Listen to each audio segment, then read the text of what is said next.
Navia over there! Oh, it's been a while! Let's go say hi! Hey, Navia! What you up to? Shh!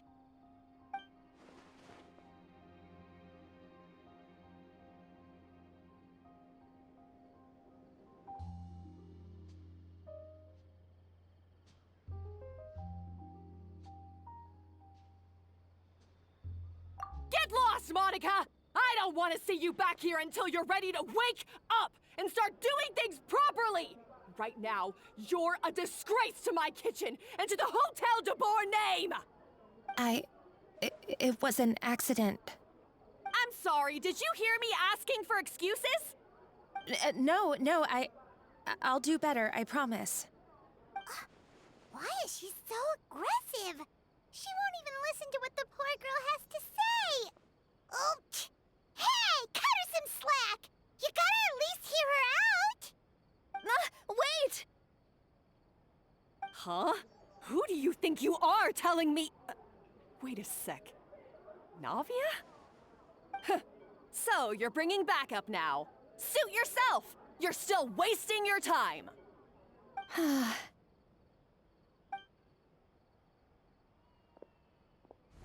Savannah, is this how you always treat your staff? My staff is right. I'm the one in charge here now. And last time I checked, the Hotel de Boer doesn't take orders from the Spina di Rosula. Of course. How you run your kitchen is none of our business. But when a member of your staff is so overworked he becomes gravely ill, that most definitely is our business. We're going to stand up for him, whether you like it or not. Overworked? I've said it before and I'll say it again. If Fermont can't handle the job, then tough luck. There are plenty of other capable people I can hire instead. But Philmont can do the job, he just... Monica, back inside, now! Huh? But you said I shouldn't come back until... Just do as you're told, and not another word out of you! Come on, we have work to do! Wow! What a horrible person! Sorry. Looks like I've dragged you into some drama again.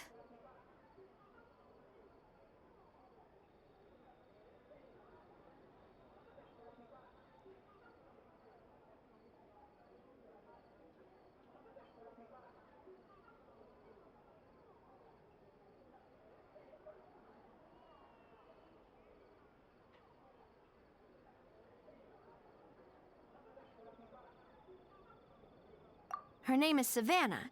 She's the new head chef at Hotel de Boer. Ever since she took the job, she's been enforcing a brutal work regime and putting a huge amount of pressure on her staff. One guy was so overworked, he collapsed from illness. He's been bedridden for days, and he can barely even talk properly. I'm sorry. I'm sorry. It's all my fault. I don't deserve to be a chef. At his family's request, the Spina di Rosula is trying to mediate on his behalf. We're not exactly making a ton of progress, as you saw. Savannah is adamant that Vermont's exhaustion and illness have nothing to do with her or how she's been running her kitchen. She's refusing to have any kind of meaningful dialogue with us. Our next thought was to talk to the other chefs at the restaurant and get a better idea of their working conditions. But with Savannah watching them like a hawk, no one has been willing to open up. And that's why I'm here, doing it the old-fashioned way. Camping out, watching, and waiting for an opportunity.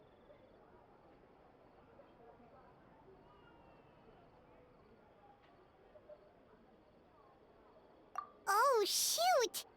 It all makes sense now. Sorry. Paimon should have thunk before she spoke. Did Paimon ruin everything? Oh, no, not at all, Paimon. Honestly, the way she was laying into Monica, someone had to step in. I'm sure I would have piped up if you hadn't. And besides, I don't really think I'm built for espionage.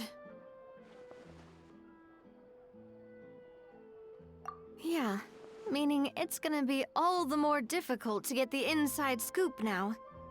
Oh, I might as well head back to the Fleuve Cendre then. We'll need to come up with a whole new game plan. Paimon will join you, 'cause this is kinda all Paimon's fault. Oh, guys, it's fine. You don't need to worry about it. That said, if you were planning to visit the Fleuve Cendre anyway, let me take you out for a meal. I'll make sure it's a proper feast. A really famous chef just joined the Spina di Rosules tavern. Her name is...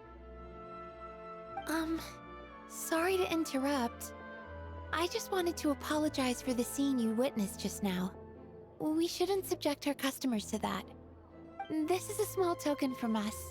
It's some candy from Monica. She asked me to make sure it was delivered into your hands. Monica's the one apologizing? Huh. Clearly Savannah is the one who owes an apology. Our head chef has been a little highly strung lately. Sorry for everything. All right. Since there's candy, Paimon will drop it. Not the candy. Thank you for understanding. We'll make sure to pass your feedback on to Miss Savannah. A little highly strung, huh?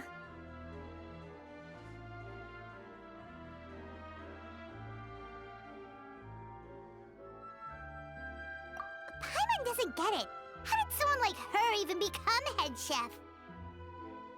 Well, according to Fermat's family, she hasn't always been like this. But that's a story for another time. Let's try this candy. Oh, Paimon totally gets it. Come on, dig in! Huh?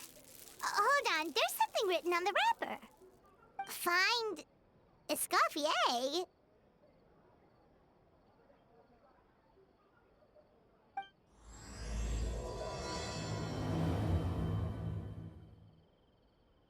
Escoffier? Could this mean... Huh? You know that name, Navia? Yeah.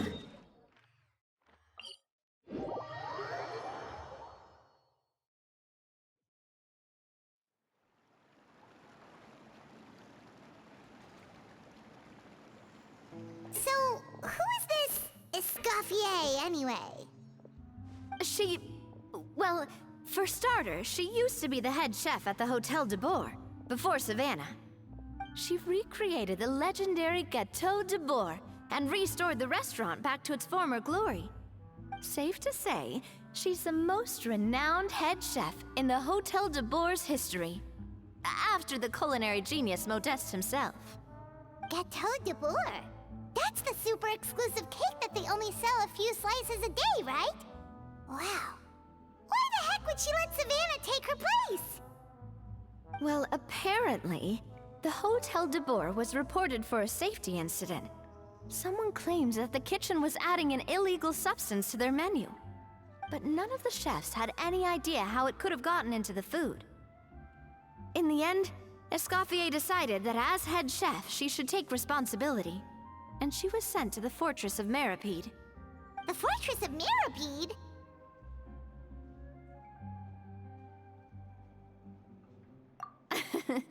Well, you're right. The quantity of the substance they found was fairly minimal. Even the guards believed the whole thing was probably just an accident. Escoffier didn't have to stay in the fortress for long, but still, by the time she returned, the role of head chef had already passed to Savannah. So that's what happened. Paimon still thinks it's really unfair.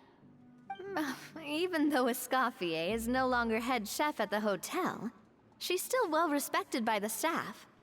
So, I'm guessing what Monica wants is for us to convince Escoffier to try and negotiate with Savannah on the staff's behalf. Oh, Paimon gets it! Monica wants Escoffier to come back and kick Savannah out. It's simple. If the new head chef is stressing everyone out, then the solution is just get the old one back. Well, about that. You thought cream of mushroom soup was ready to serve after 3.5 minutes on the stove. You'd have had more sense serving hot water with ice cubes. At least then you wouldn't have wasted all this perfectly good cream and mushroom. What do you say, Hilaire? I'm sorry, Cream. I'm sorry, Mushroom. As you can see, Escoffier is that kind of chef as well.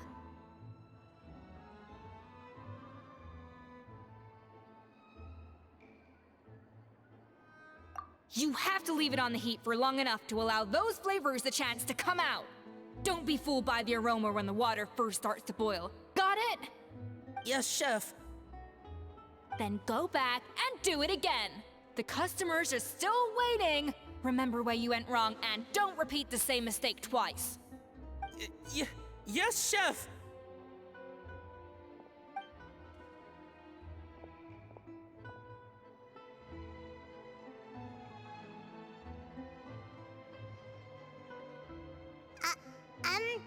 Excuse us,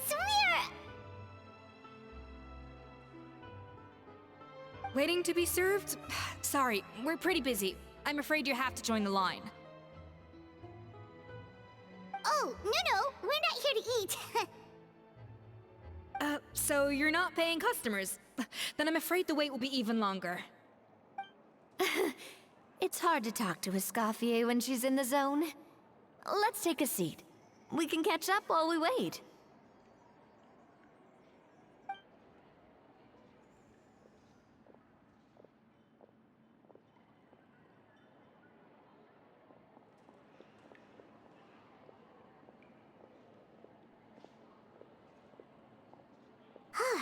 Looks like the rush hour is finally over. Is it always this busy here? These days, yes. I'd say business has tripled since Escoffier joined as temporary head chef. Well, in her words, the Hotel de Boer doesn't need her anymore. It doesn't look like she's got any plans to go back. I guess I'll be heading off then. Wait, take these home with you. We can't serve them now, and there's no sense in letting them go to waste. Oh, thank you, Chef. For what? Like I said, I just don't want them going to waste. Oh, and tell Fiamma to get well soon, so you're not running yourself ragged every single shift.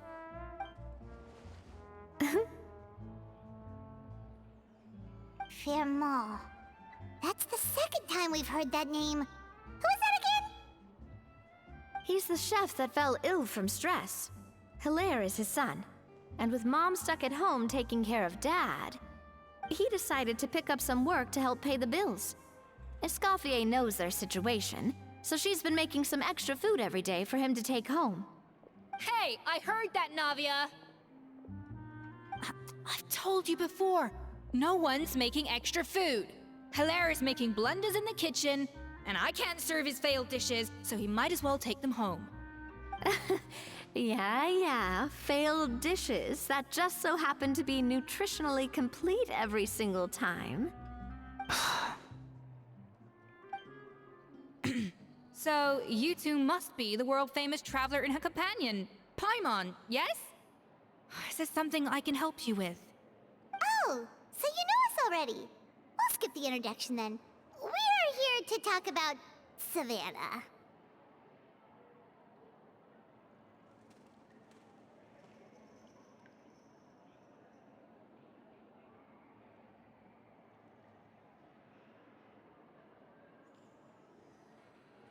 Oh, I certainly am. The Spina's headquarters are right next to the tavern. And I've lost count of the number of times Navi has come to pester me about it. But I don't work for the Hotel de Boer anymore. And being ex-head chef doesn't give me the right to interfere with that business. Besides, I'm the one who persuaded Savannah to take the job in the first place. What? Well, she was a much gentler person back then. A little timid, even. She wasn't at all confident that she was the right fit for the role. That's hard to believe. Are we definitely talking about the same Savannah here? Honestly, I do wonder if she's just emulating me. I mean, I'm not the most pleasant head chef to be around either.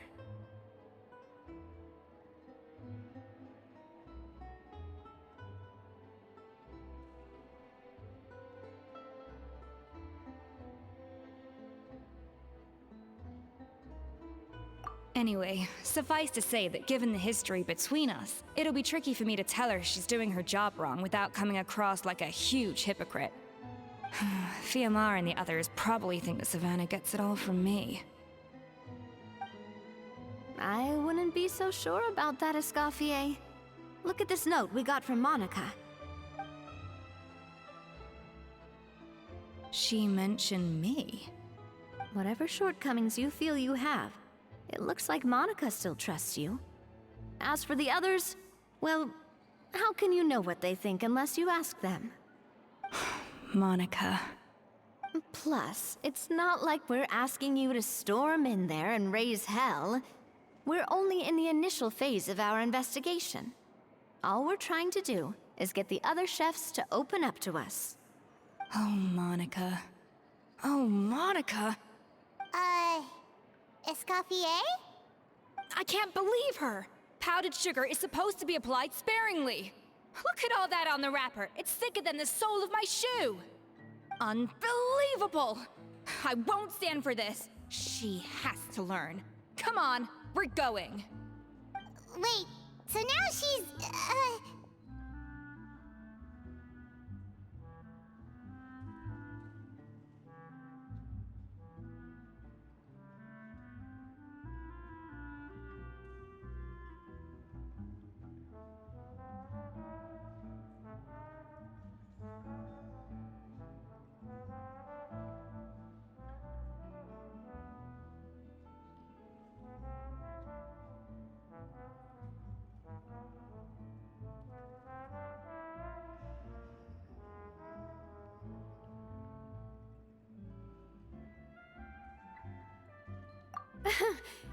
Let's go catch up to her. We don't want to keep her waiting.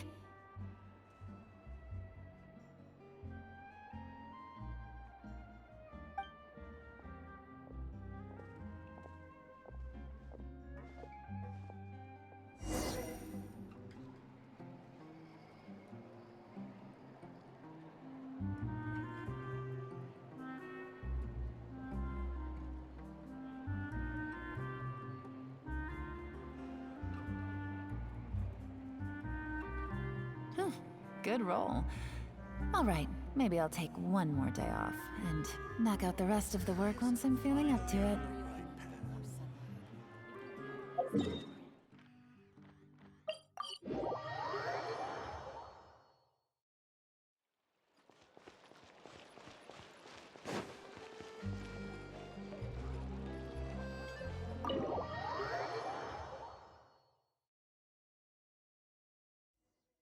Wait, she looks like... Is that a Escoffier? Escoffier's back? Yes! I've missed her cooking! I was just saying, Hotel de Bourg is... I'm sorry. I'm so sorry.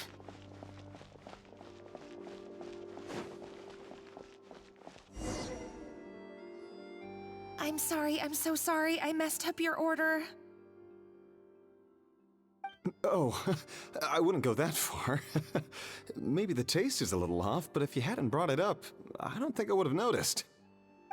But, please, you have to forgive me or Chef is gonna... Okay, I know. I'll kneel before you. What the heck? Get up, Monica! Can't you see that you're just making your customer feel more awkward? Escoffier? If you want forgiveness, then do what any self-respecting chef would do. Make the dish again. And this time, get it right. You cannot go begging your customers to feel sorry for you. Savannah said that I'm not allowed back in the kitchen until I've corrected my mistake. But if I can't go back into the kitchen, I can't do the dish over. That's some backwards logic. How can you fix your mistake without being allowed to cook? If this is what Fermat had to put up with, then no wonder he had a breakdown.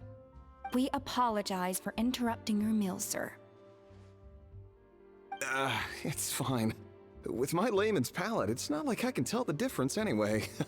I was actually quite enjoying my meal until she appeared out of nowhere and started apologizing. Gave me a bit of a fright, to be honest.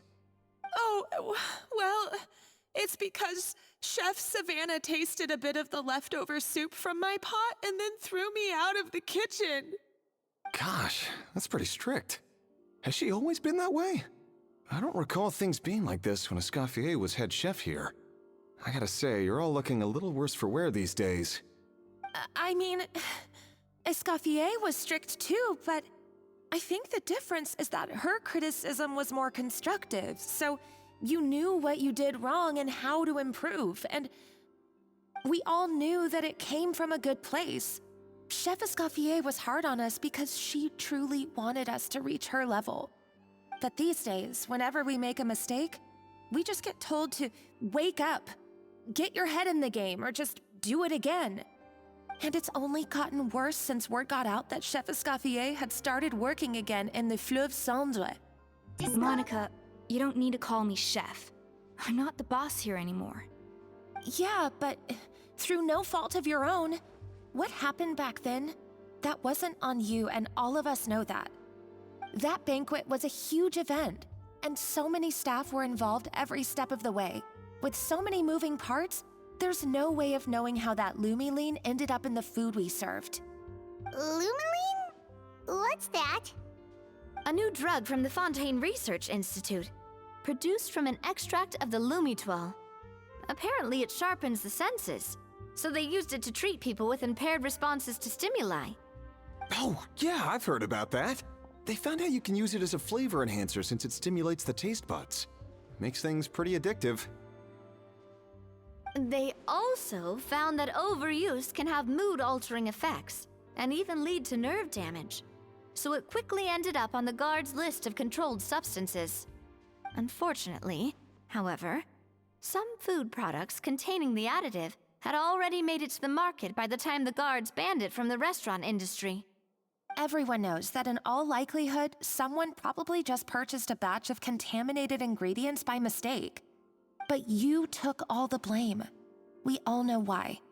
You just didn't want to see this turn into a place where tensions are constantly running high, because everyone's suspicious of each other all the time. And now look at you, a fry chef in the Fleuve Cendre. What are you trying to say? Sure, the Spina's Tavern is no Hotel de Boer, but come on, it's not that bad, is it? Oh, the Fleuve Cendre, you say? Great. That's where I'm dining from now on. Monica, I'm very happy with my current job. And there's no changing the past. We just have to let bygones be bygones. Besides, at the end of the day, I was the head chef, regardless of whose mistake it was. Ultimately, the responsibility lay with me. If only Savannah was half the boss you were. I'm sorry? Do you have a problem with my conduct as head chef? No, chef. So, you do remember who's boss? Escoffier? I thought you'd left this place for good. What are you doing back here? What happened to you, Savannah? Why are you acting like this? When I turned this place over to you, You made me the head chef and gave up your right to tell me how to do my job. You're not the boss here anymore, so stop acting like you own the place. Whoa. Sounds like someone has a chip on her shoulder.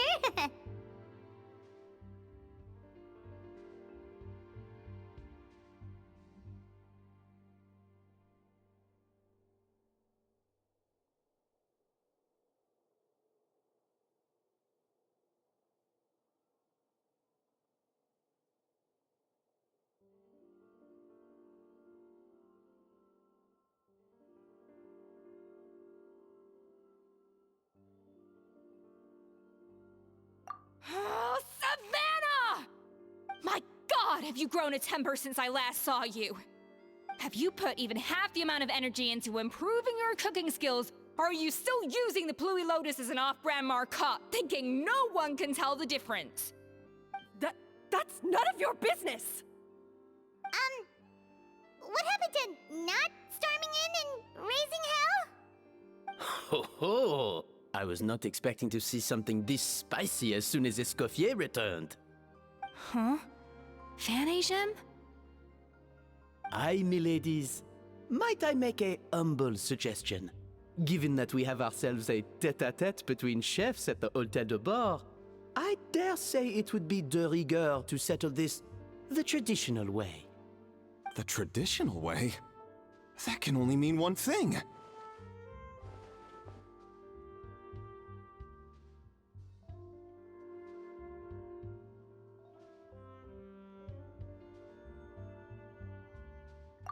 That's right!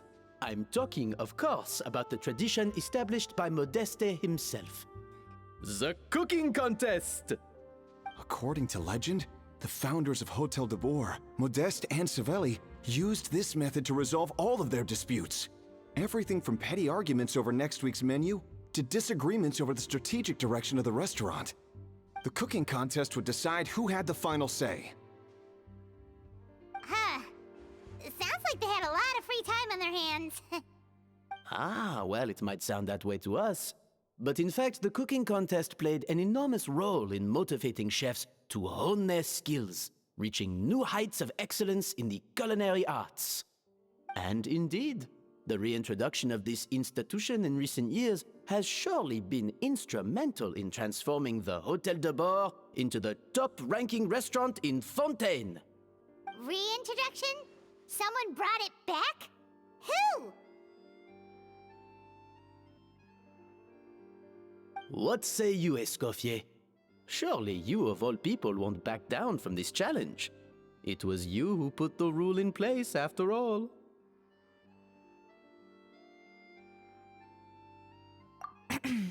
Sure, I reinstated it, but I'm not a chef at Hôtel de Bord anymore. Isn't this bending the rules a little? I see no issue as long as both sides agree to the terms. We could simply treat it as an exhibition of sorts. Savannah, any objections? Exhibition. Huh. No. If we're going to battle it out, let's put it all on the line. If I lose, it's up to you what happens to me. I don't want anything to happen to you. But if you lose, you hand over the Codex de Bord to me. What? The Codex de Bord? Only the legendary handbook written by the original head chef Modeste. It contains all his secret recipes, including Gâteau de Bord. It's the greatest treasure in Fontaine's culinary world, and only the present and former head chefs of the Hôtel de Bord have the right to read it. Present and former?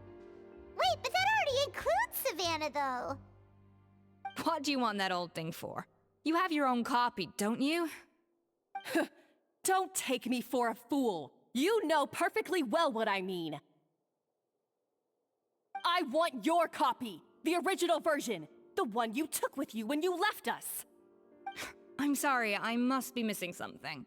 You know, there's no difference between the original and the copy, right? They contain the exact same recipes. Stop trying to change the topic. What's wrong, Escoffier? Scared you're gonna lose to me? Or are you scared of me getting my hands on the original codex? Savannah, you may remember that we gave her the original as a parting gift, to thank Escoffier for her years of service. Asking for it back feels a little, Oh, I'm sure it won't be an issue, as long as both sides agree to the terms. Those were your words, weren't they? And as for the contest itself, let's make it a bake-off. Gâteau de Bord, per the recipe in the codex. Well, Escoffier, you against me. Are you in or out? You sound surprisingly confident. All right then, let's see how much you've actually grown. I hope you surprise me, Savannah. I'd hate to find out that all you've learned after this long is how to chew people's heads off. Believe me, I'll show you. Escoffier, are you sure this is a good idea? You accepted her terms a little hastily. Oh, it'll be fine. Let's head back to the Fleuve Cendres so I can get prepping. Billy, hilly churl. Ooh. When will Lenny and Lynette do another show?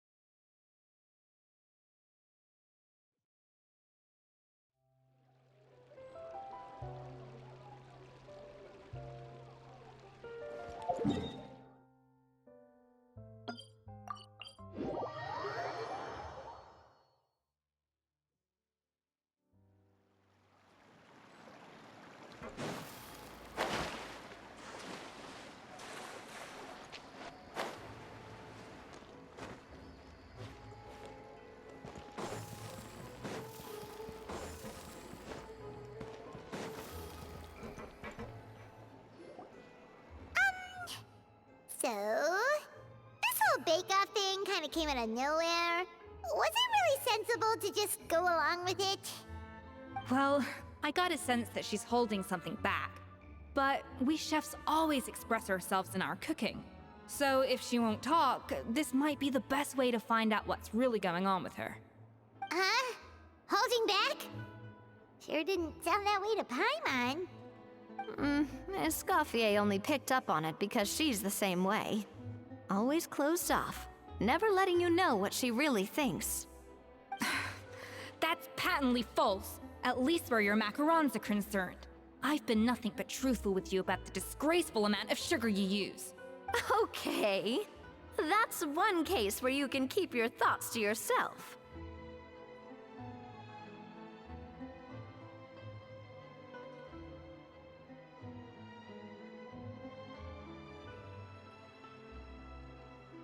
Oh, that? Well, it's not so much a recipe book as a diary of Modeste's adventures. Back in the day, he and his good friend Savelli explored far and wide, partly adventuring, partly looking for new ingredients and developing new recipes. Their creations had an enormous influence on the course of Fontaine cuisine, turning it into a much more vibrant and diverse scene. For instance, legend has it that the original Gâteau de Bourg was made using a special secret ingredient that Modeste discovered on one of his adventures. So rare was the ingredient that they could never make more than 16 slices of the cake per day. But everyone who tried it claimed that it was one of the most blissful and invigorating things they had ever tasted. Modeste and Savelli went on to found the original Hôtel de Bourg, which catapulted them to stardom in Fontaine's culinary world. Especially Modeste. He was hailed as a once-in-a-generation genius, and over time, the recipes from his adventure log became known as the Codex de Bourg. Ah, Paimon's heard this kind of story before. Armed with the Codex, the Hôtel de Bourg took its rightful place as the finest restaurant in the land, serving those recipes for centuries to come. Something like that? What? No, of course not. Cooking is a constantly evolving art form. How could any restaurant survive if they only served food that was popular last century? Anyway, never mind centuries. Savelli and Modeste parted ways not even 10 years after their rise to fame. Then, Modeste passed away while he was still in his prime. And that was it. The end of the Hôtel de Bourg's heyday. It fell into decline, and for most of its history, it was just a nondescript place with a couple of cheap tables. It's only in recent decades that it started recovering. Even then, it still took numerous relocations and changes of management before we finally ended up with Vanigem and the restaurant we have today. Oh! So the Codex really isn't all that, then. Paimon figured it was like one of those mystical books they have in Liyue's martial arts novels, where the main character learns all their secret powers from. Yes, well, that's fiction, and this is reality. You can't meet the tastes of modern diners by following some ancient recipes from a dusty old book. Case in point. Even the Gâteau de Bourg they sell now is actually Escoffier's reimagination. Wait, really? Why though? Didn't that recipe make it into the codex? It did, but like I said, it's the dusty old book now, and the records aren't as legible as they once were. Not to mention that there's no way of finding the secret ingredient Modeste wrote about. So, reimagination is right. I consulted some historical records and took what I could from the codex. But ultimately, the Gâteau de Bourg of today is my own recipe. As for why we gave it the same name and kept the tradition of only selling 16 slices a day, well, you've got Venegem's business sense to thank for that. Oh. Huh. Well, that kind of takes all the mystique out of it. Hey now, it might not be the original Gâteau de Bourg, but it's still the most delicious cake in Fontaine today. And who knows, maybe Escoffier's version is more suited to your palate. Just think, if the original truly was the perfect cake you're imagining it to be, there's no way the recipe would have been lost to history, right? Not to mention that the Hotel de Bourg never would have fallen into a slump.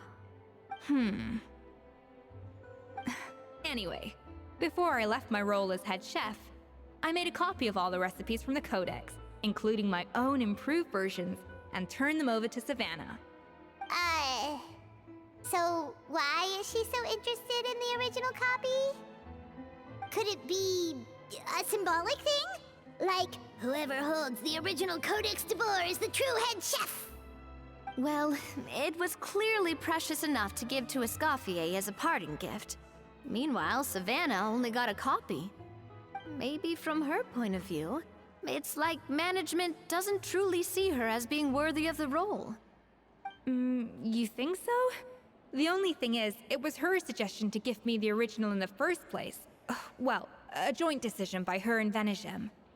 But still. What? Huh. Guess she's had a major change of heart since she became head chef. Yeesh. Who knows? We could speculate forever. Better to just let our gâteau do the talking.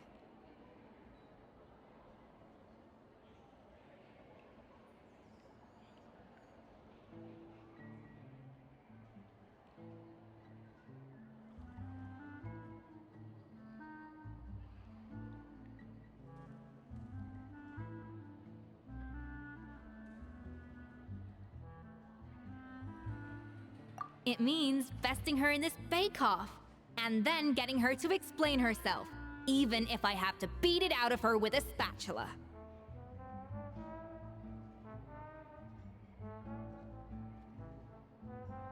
However much she's changed since we worked together, I believe that she still has her chef's pride.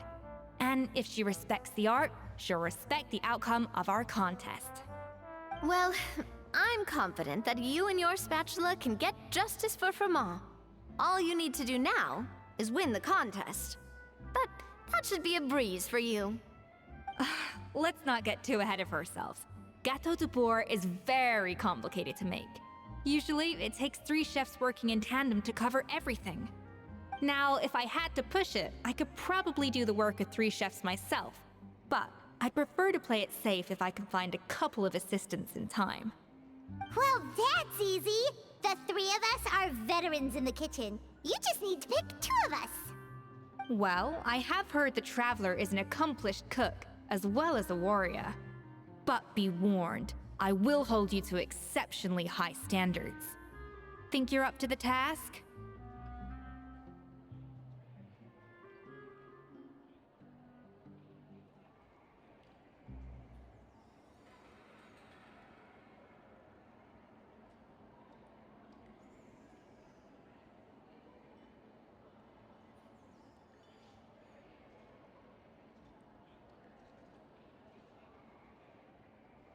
Oh, count me in too. I've spent weeks perfecting my macarons after your scathing review. Even if it means competing against the Traveler, so be it. I'll show you what I'm made of. Confident. I like it. Alright, let's start with some elementary mise en place. Show me your knife skills.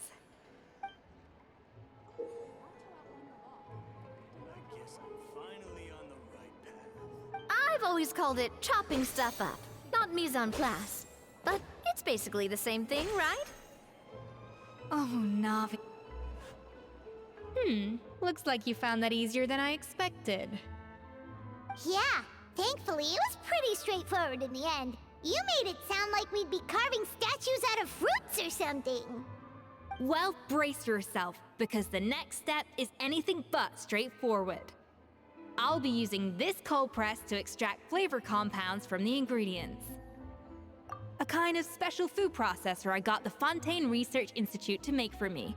It uses cold temperature extraction to isolate the essence of cooking ingredients, which can then be used to flavor dishes more precisely. But this isn't exactly standard kitchen equipment, so that probably didn't make a whole lot of sense. Let me give you a demonstration instead.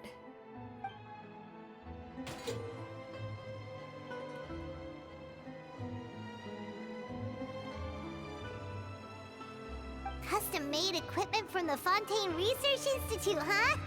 That's some pretty high-tech food prep.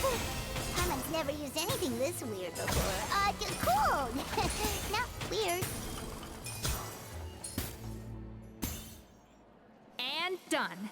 These are the flavor compounds extracted from our ingredients. I've processed all the fruit you chopped up earlier. Wow! Even the smell is so much more concentrated. What next?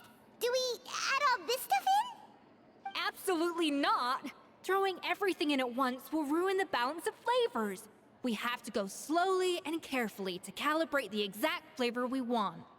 I'll demonstrate again. Now, watch closely. Slowly.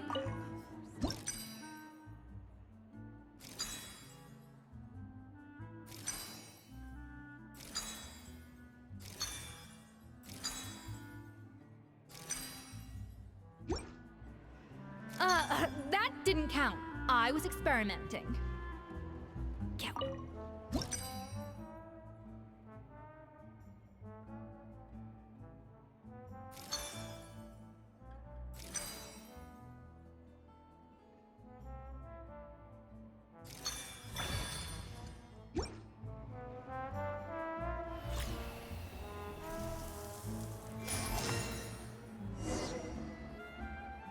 And voila! Now it's your turn.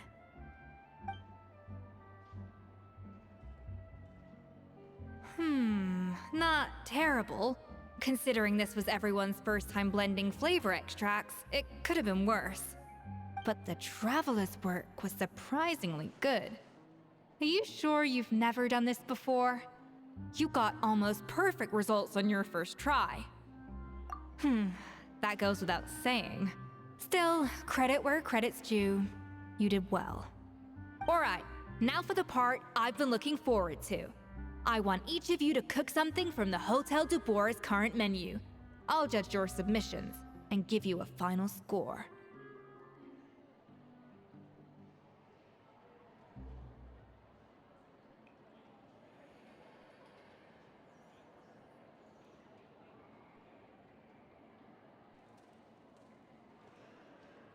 That's right. The true test of your cooking skills is the finished product. It'll be good practice for the contest itself. Now get to it. Chop chop!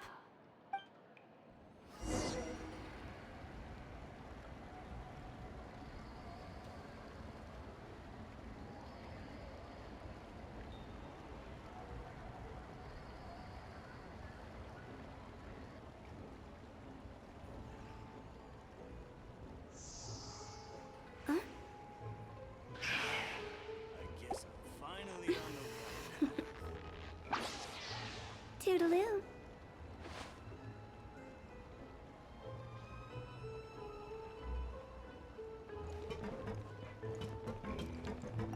How's it going? Have you picked a dish yet?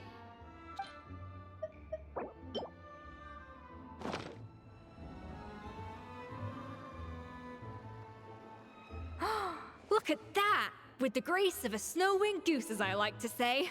Now, let the grating commence.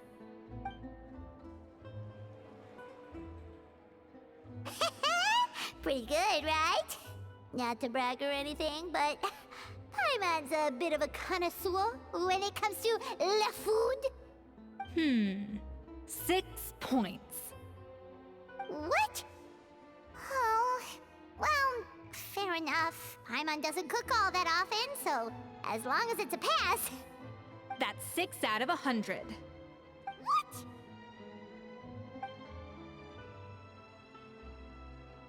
You say you're a connoisseur, but it's quite clear from this dish that you have far more experience consuming food than creating it.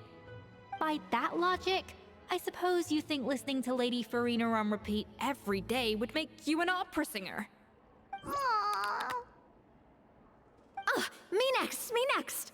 I'll have you know that this batch of macarons has 2 whole tablespoons less sugar than my previous ones. So you went from 12 tablespoons to 10? Well, it's nice to know you actually measured it out. Because it tastes like you just threw in whatever was left in the jar. 6 points. Aww. Now to the final dish. So, what do you think? This is our last hope. 8 points. Oh, darn. That's barely higher than what we got. Not exactly. The color is spot on. Beautiful aroma. Excellent presentation. I have to give this one 8 points out of 10. Maybe even 9 points. Huh? How did you pull that off?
Don't get me wrong, there's room for improvement.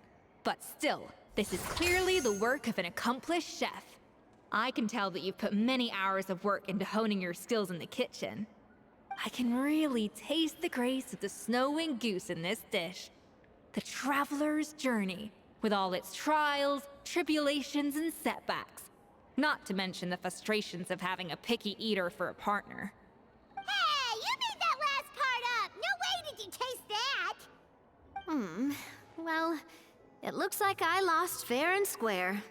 I guess you'll be taking the Traveler as one of your assistants then? But if it takes 3 chefs, that still leaves 1 slot remaining.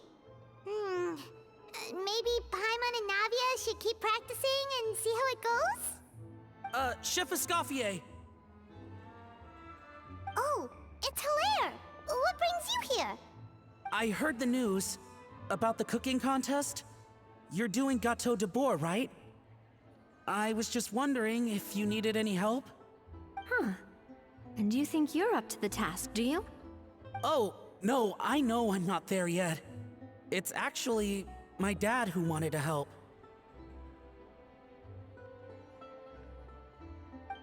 Firma, last I heard, you could barely get out of bed.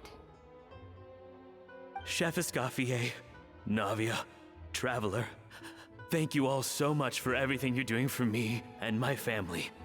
I've had enough of sitting around at home while you run yourselves ragged. If you let me, I'd like to help you win this cooking contest.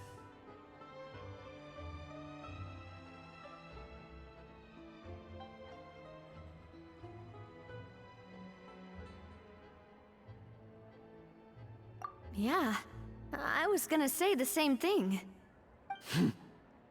Don't you worry. I'll be fine. I'm feeling much better now. I'm sorry. I know I've been rather useless these past few days, but not anymore. The fact is, I'm a fine chef, despite recent events. I've proven myself in the Hotel de Boer kitchen, so if anyone's qualified to work under Chef Escoffier, it's me. I think. I mean, I hope so. Firma, have you even set foot in a kitchen since leaving Hotel de Boer? I have not, but I'm fully rested now. I know I can handle it. I'll prove it. Let me whip something up for you right now.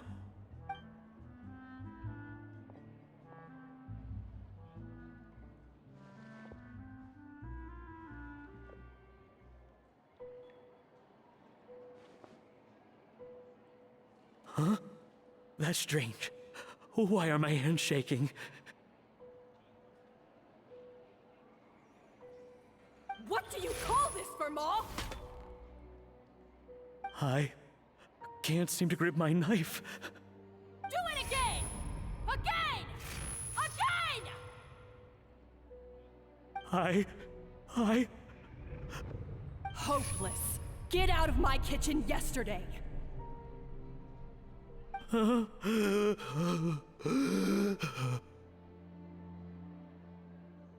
Dad, what's wrong? I don't understand. I was feeling so much better, and then Will I never be able to work in a kitchen again? Dad, talk to me. What happened? I think the real issue here is not physical exhaustion, but psychological trauma. Monica, when did you get here?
Probably because you were all concentrating so hard on your cooking. I didn't want to interrupt your flow.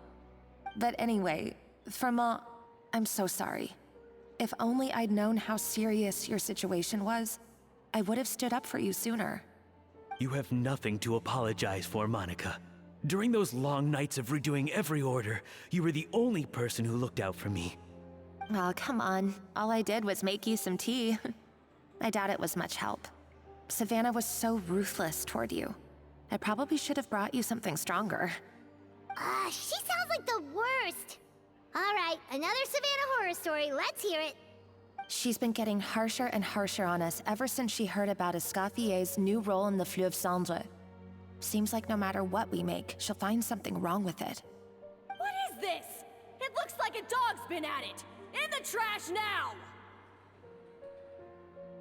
Then she orders us to redo the dish again and again, but we never know what's going to make her happy.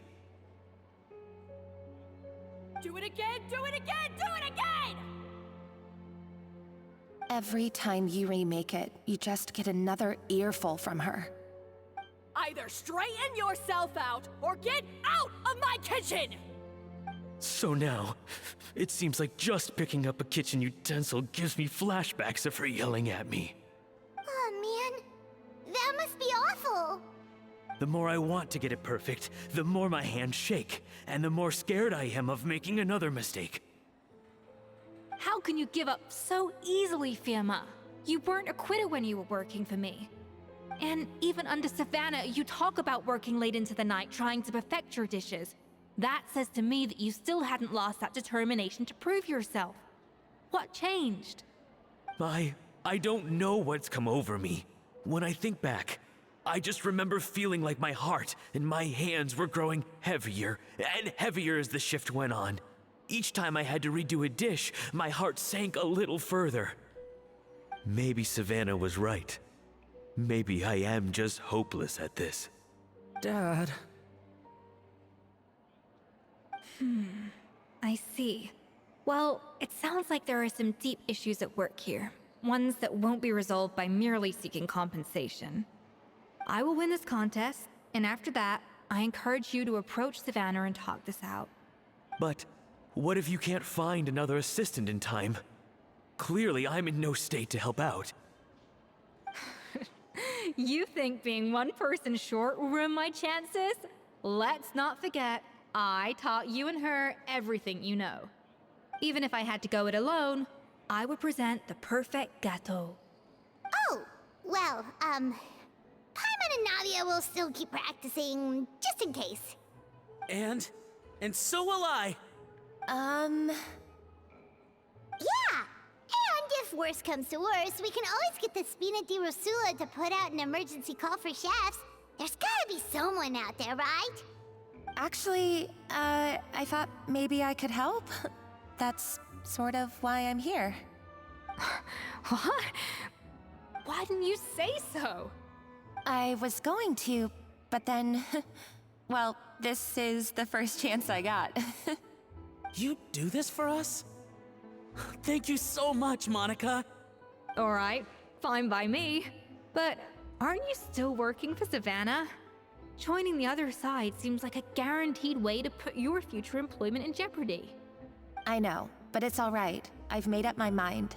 With the way things are, I can't keep working for Savannah much longer anyway. Unless I want to become the next Fermat. I'm done with sucking it up. It's time to try and turn things around. If this cooking contest can get Savannah to see the error of her ways, then I'm sure she'll forgive me for this.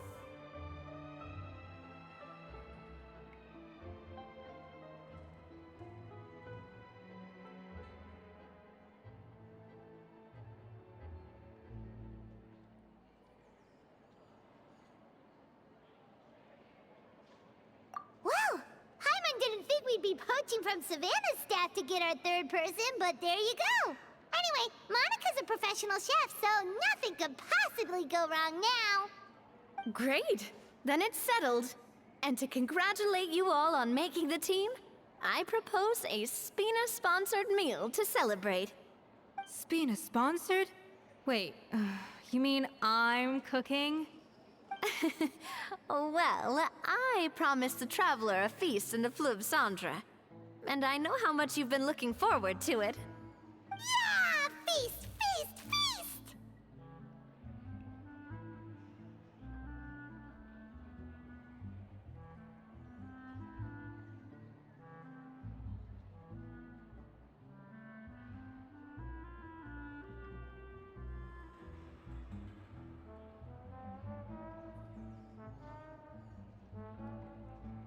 Alright, if you insist, then prepare for some of the finest food of your lives.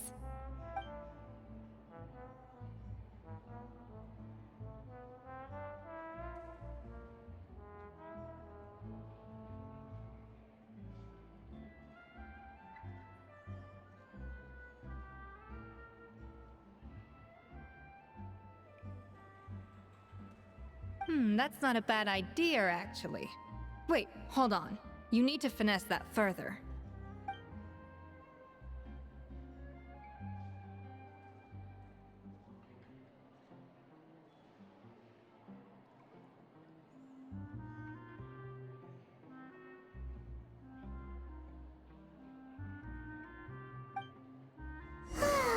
That was a dream come true. Paimon never knew Fontanian cuisine could be this good.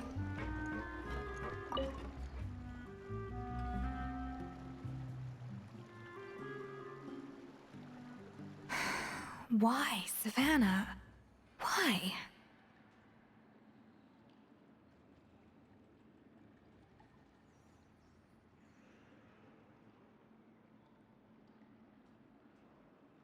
Oh, nothing. I was just flicking through the original Codex de Boer. I wanted to see if there was anything I'm missing. Something I hadn't noticed before. That might explain why Savannah's so desperate to get her hands on it. But I can't find anything. It's just some hastily scribbled recipes in between diary entries from Modest's adventuring phase. And most of it's not even legible anymore. The copy I gave her not only has all the recipes in full, but even includes my own private tips and notes from years of experience. Surely that's infinitely more useful than this old thing.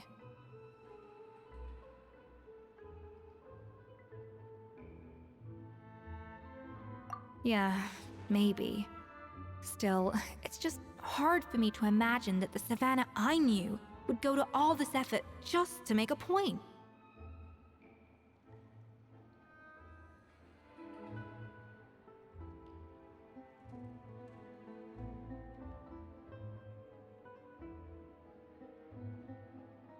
We were. At least I always thought we were. She was a little shy, but meticulous with everything and everyone she dealt with. She made a few mistakes here and there, but she was quick to correct them whenever they were pointed out. And she was always striving to improve as a chef. Those qualities are why I recommended her to replace me as head chef. I never imagined for 1 second that she'd cause Fiamma and the other staff so much grief.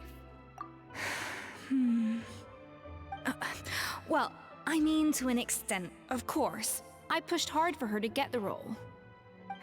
And the idea that she turned out like this because of me is difficult to come to terms with. I wonder if this is how Modeste felt back when he was writing the Codex.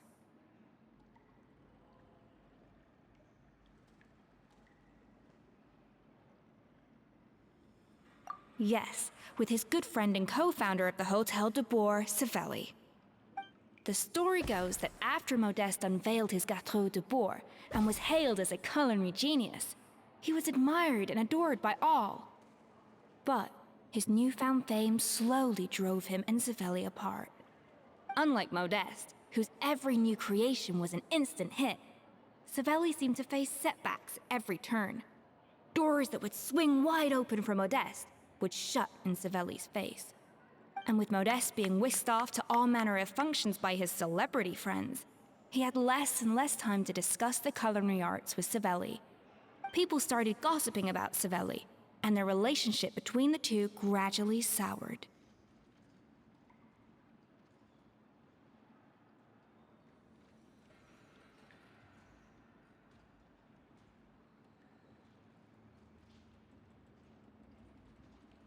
Everything came to an abrupt end when Modeste, still in the prime of his life and still hailed as a genius, suddenly died from an acute illness. And that was it. They neither had a decisive split, nor got the chance to properly reconcile. Their story just came to an end. One rumor had it that Savelli actually killed Modeste out of jealousy, even as the latter was hoping to make amends. Unlikely. It's a popular theory, but there's no real basis for it. At least there are no records of Savelli ever being convicted of a crime. Still, beyond a point, there's no way of knowing what truly happened in the past. All we can do is try to make sure the present doesn't quite go as badly. And that's why I have to win this contest tomorrow.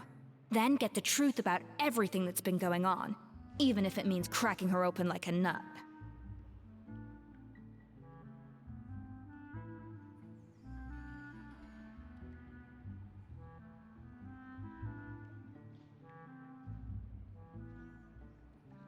Really? Well, I like the confidence. Don't let me down tomorrow, then. You better bring your A game.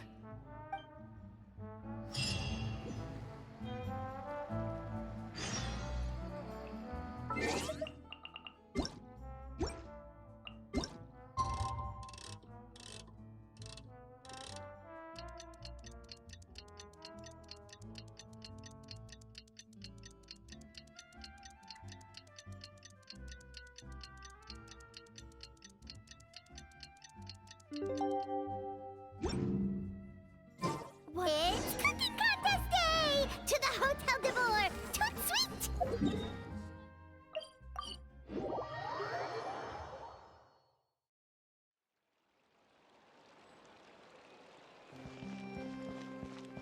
Did you hear the news? Escoffier's coming back for a cooking contest.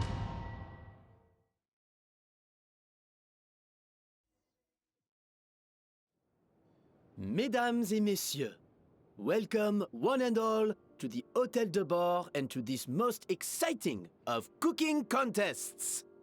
Savannah, I've brought the original copy of the codex you asked for. Monica?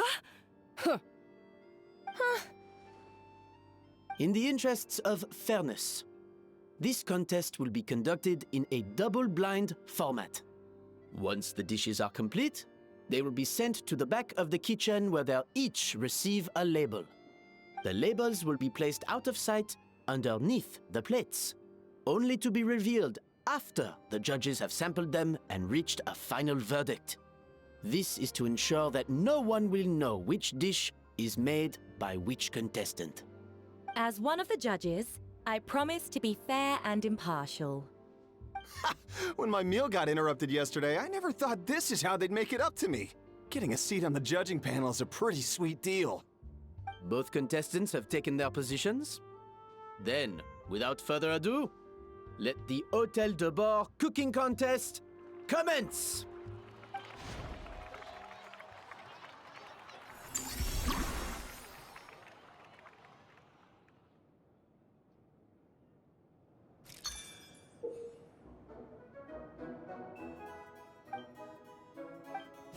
Monica, Traveler, even the best chef in the world can't flavor their food without prepping the flavoring, right? Alphonse, Gaspar, get to work! Do not disappoint me. Looks like our two head chefs are raring to go. Like an oven on full blast, this competition is quickly heating up.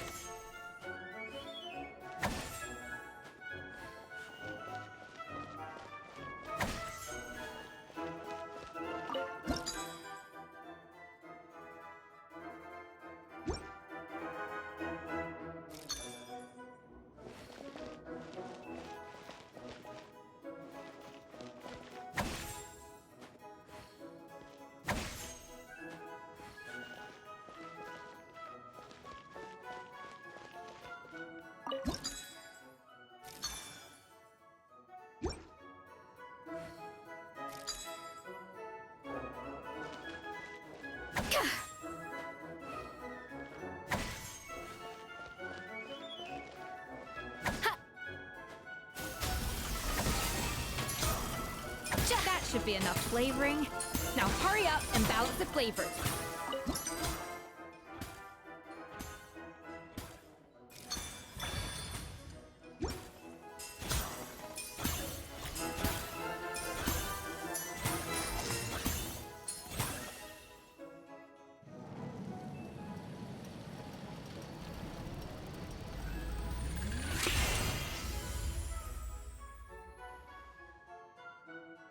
Come on, Escoffier! Come on, Traveler!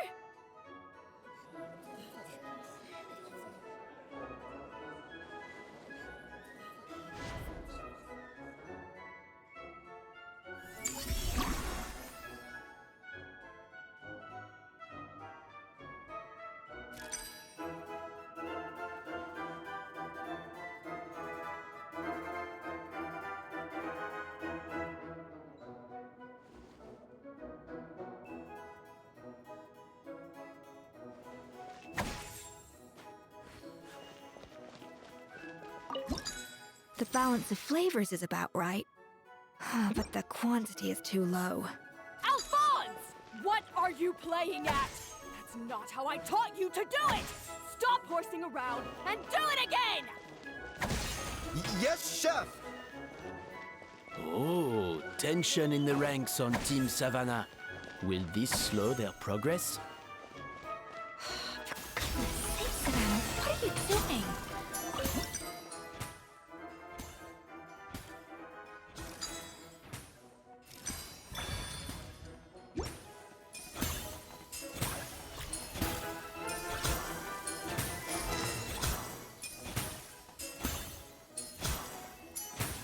So, what do you think?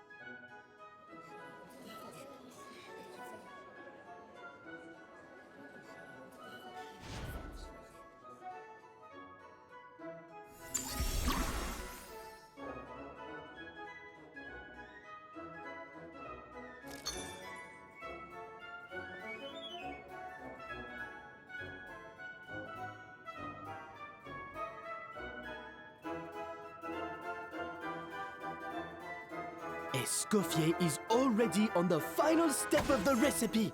Let's check on Savannah's progress. I think this flavor profile is still a little bit off. Enough! Oh.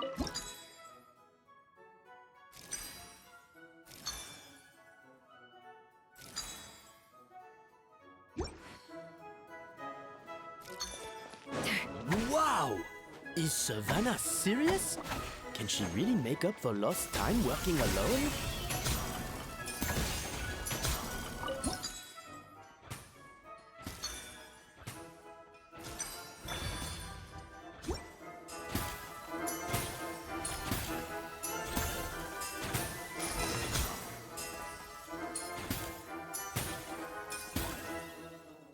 You can't match Escoffier's talent.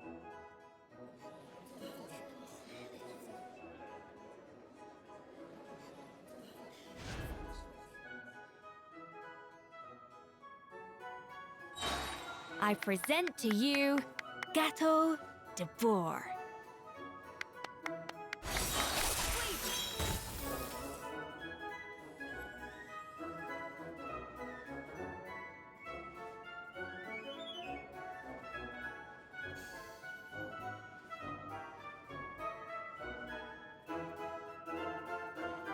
That was perfect! We were like a flock of snowing geese, completely in sync, working gracefully and elegantly together.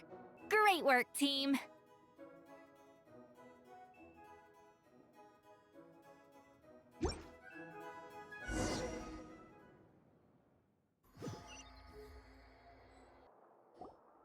Time's up! Contestants, please take your dishes to the back.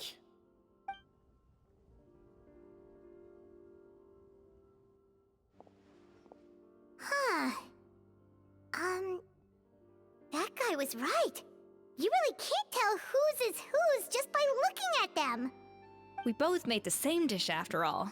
For all her flaws, Savannah's a talented chef who earned my recommendation for good reason. She wouldn't screw up something as elementary as the cake's appearance. Whoa! This is really rather good. Wonderfully soft and fluffy. Beautifully sweet. This is a masterclass in how to make Gâteau de Bourg. I would give this one at least 9.9 out of 10! Only because there's something about the flavor of the base. It's just a little different from the recipe I'm used to. Huh? Really? I couldn't tell.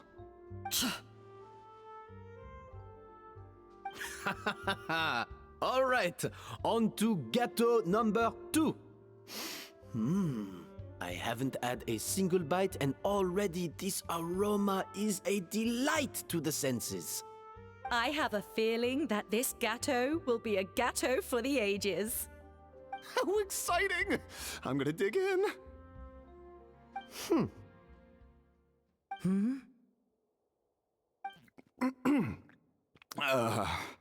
I think maybe someone got a little carried away when they were adding the sugar. Not just the sugar, it's the flavors too. This is all over the place. Who made this? It appears the decision is unanimous. This gâteau is far below the standard we would expect. Whew! And Paimon thought this might actually be close. Turns out she can't bake to save her life. Something's not right here. Savannah may not be perfect, but no way is she this sloppy. I can now declare that the creator of the first gâteau has won this cooking contest. Now, all that remains is to turn the plate over and reveal the chef's name underneath. What? It's Savannah? No! That's impossible! Hey, Savannah! You cheated, didn't you? You cheater! What did you do? Oh, you swapped the plates, didn't you? Well, someone's a sore loser. These cakes went from the oven to the judge's table without me ever laying a finger on them. And everyone here can attest to that. It was Van Gem's staff who labeled them in the kitchen. If you're looking to accuse someone, why don't you start with them? Isn't it more likely that Escoffier's lost her edge? Oh, or maybe her assistants let the team down. You take that back! Judges, we demand a rematch.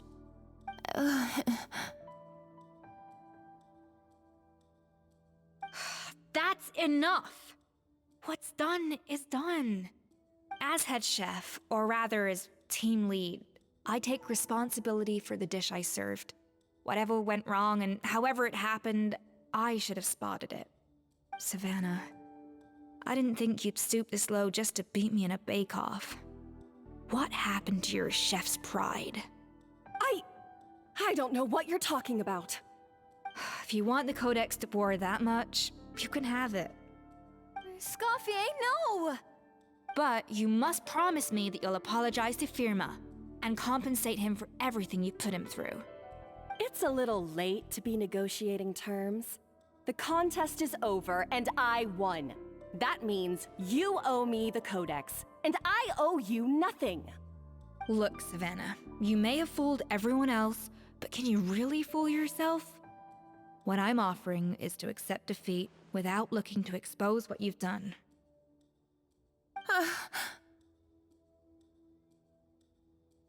But only on the condition that you promise to stop putting so much pressure on your staff. Fine. I'll treat this as your final handover of duties from one head chef to the next. So, will that be all, ex-head chef? Or is there any other unfinished business you'd like to leave in my hands? I didn't mean that to be a scolding from your former boss, just a word of advice from a fellow chef and a friend. But I don't know if you're even open to input from other people anymore. I know what I'm doing. I don't need your advice. All right, fine. I'm glad to hear it.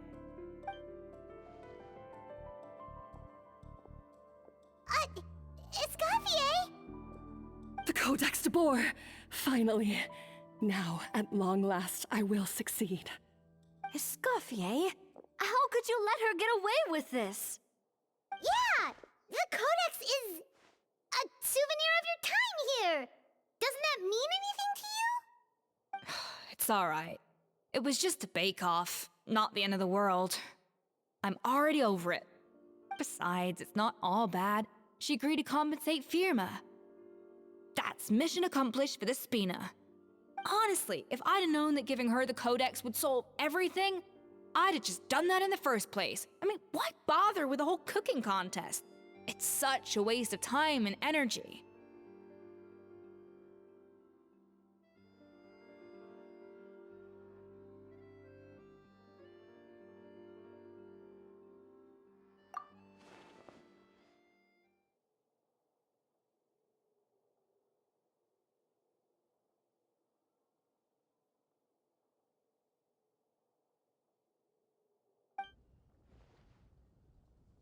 No. No! This doesn't make any sense! Huh? That's it? No secrets, no nothing? I don't believe it! This can't be happening. Oh, Chef Savannah! Savannah?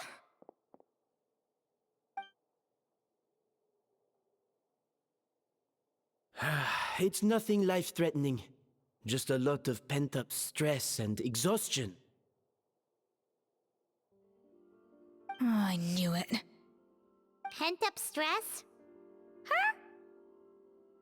The truth is, however hard she might be on the rest of us, the person she puts the most pressure on is herself. Yes, there are nights when she makes us redo things over and over into the wee hours.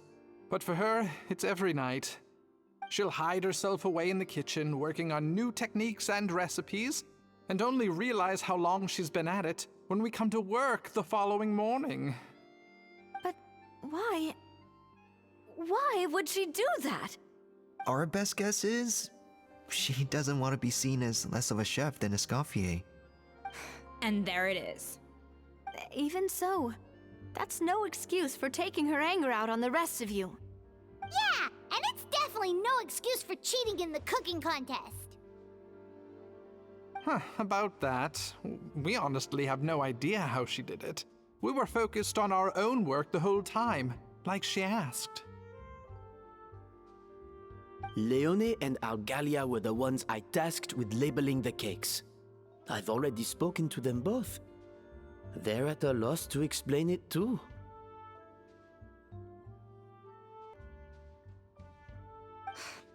Not to worry. Come on, join me downstairs. I'll interrogate the guilty gâteau myself.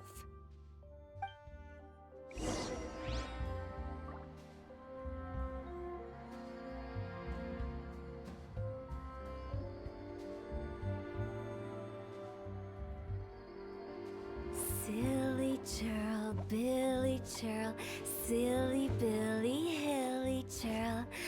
Ooh.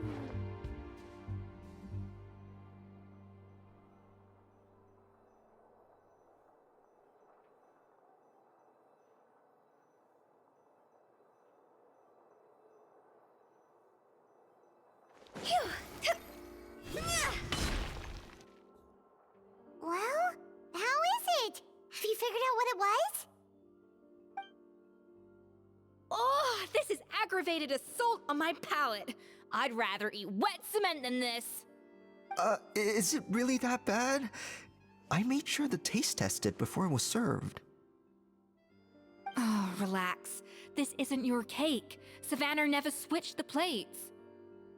The offending flavors are coming from in between the icing and the cake base, which means someone tampered with it while it was being made.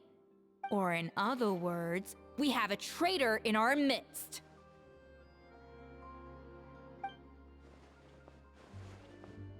I'm sorry. I was forced into it. It was Chef Savannah. She said if I didn't cooperate, she would... Calm down, Monica. I've already accepted defeat. And if I wanted retribution, I would have brought this up when the results were announced. Whatever's going on with you, just spill the beans. There's no need to hide it. I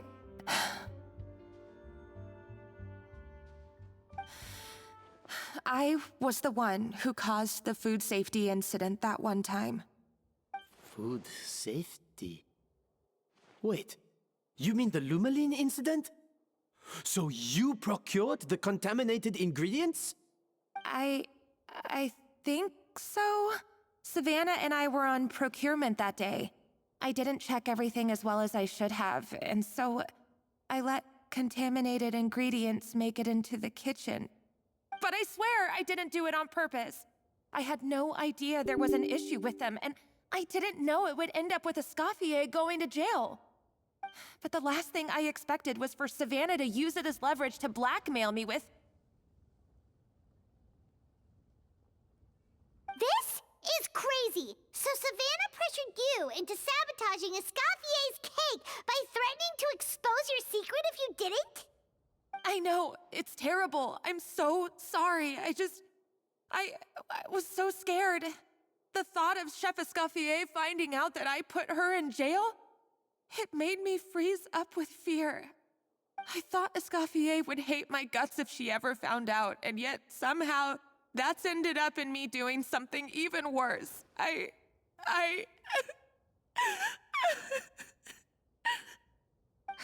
Seriously? All this fuss over a little slip-up? Huh?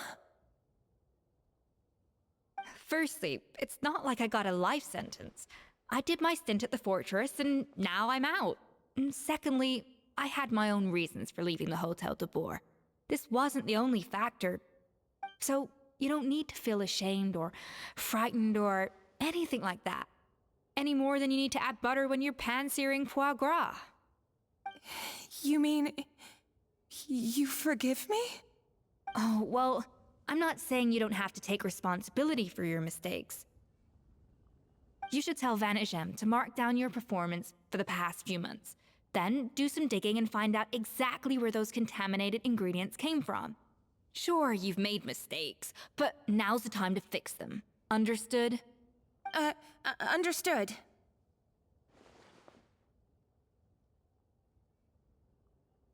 Good.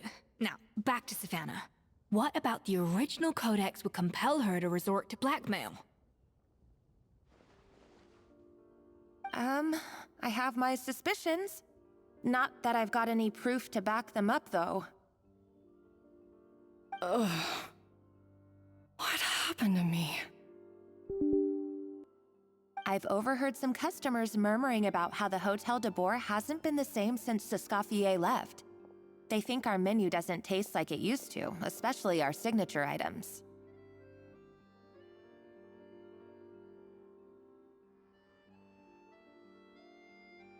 Now that you mention it, I noticed it during the contest too. I couldn't put my finger on it, but the flavor seems subtly different from how it used to be. But the difference was so small, I'm sure no one would notice it besides our most loyal customers and true dessert connoisseurs. Still, as head chef, it's easy to see why Savannah would get so hung up on it. So many times I've seen her make the cake base over and over again, late into the night, determined to match Escoffier's version. But something's always slightly off every time. Yeah, I've noticed that too. Never really gave it much thought, though. Thinking back on it now, it's clear that Savannah... She wants to prove that she can fill Escoffier's shoes. That's gotta be the reason. But after countless setbacks, she's getting more and more unhinged. And at some point along the way, she switched from doubting herself to doubting Escoffier. Doubting Escoffier? For what?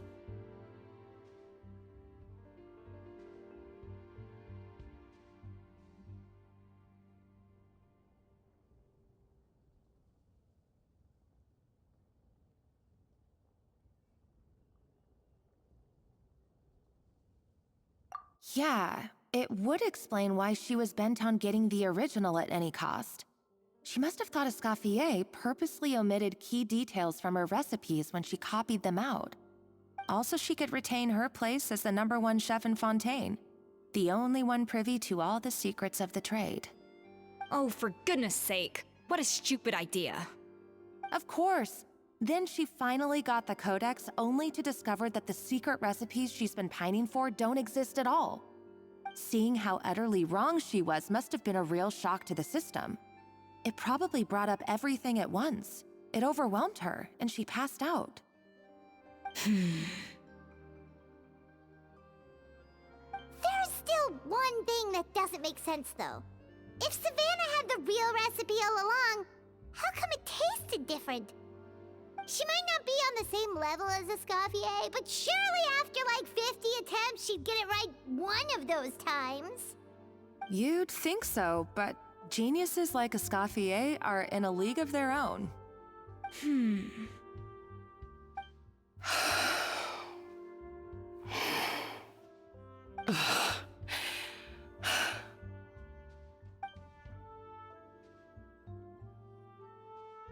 New head chef, you say? What's her name? I wonder, can the Hotel de Boer keep its edge without Escoffier at the helm?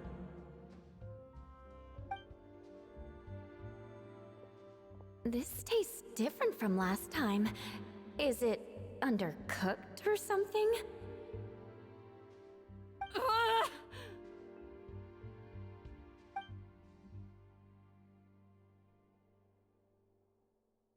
Take this. It's a copy of the Codex de Boer. From now on, you will be its keeper. Don't listen to the doubters. If I say you can do it, then you can do it. Even if you don't believe in yourself, at least believe in me.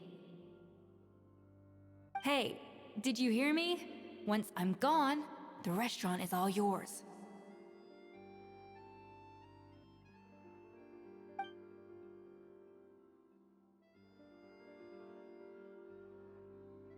All this time, I've been blaming other people, but maybe I'm the problem.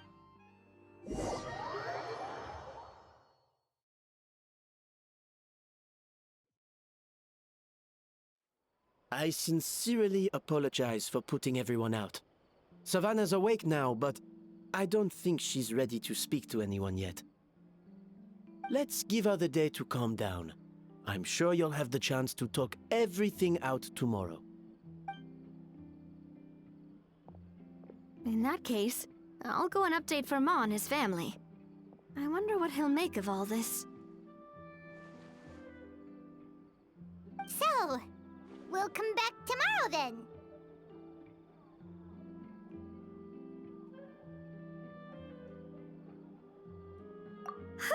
That was a long day. I think I've earned myself a sweet treat when I get back home. Oh, nice! Macarons? Or are you gonna switch it up this time?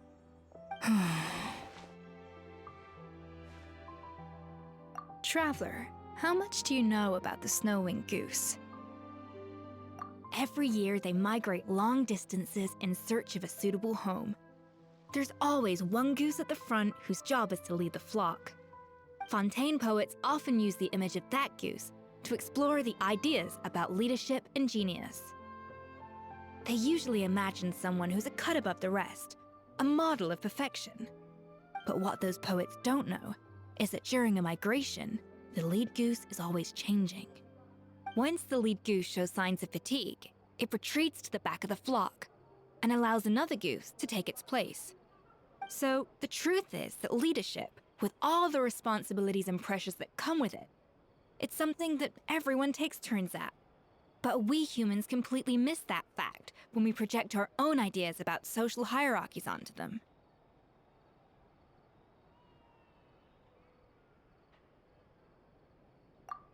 I guess what I'm saying is, I don't buy into this notion that there's some sort of gulf between normal and genius. Cooking is a science, not magic. Given the same ingredients, same recipe, and same environment, I see no reason why two different people shouldn't be able to create the exact same dish. Of course, some people have a more sensitive palate than others, and some people are just born bolder or more conscientious. But these are all variables that can be accounted for with time and practice. I'd have no reason to expect so much from others if I believed that perfection can only come from the hands of a genius. The only reason I hold people to high standards is because, well, I believe they're capable of greatness.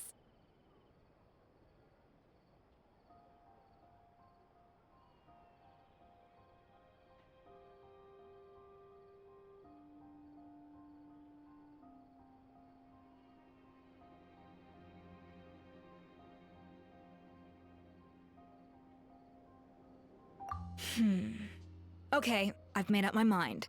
I'm gonna get to the bottom of why Savannah failed. And come tomorrow, I'll give her the scolding of her life, pointing out all the mistakes she's made along the way. Then she'll finally see the error of her ways.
gem isn't for a while.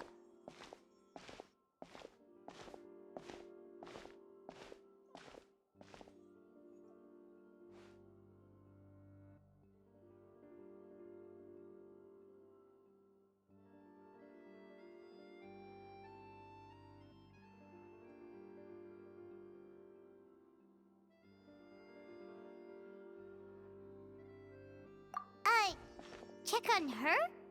Why? What happened? Oh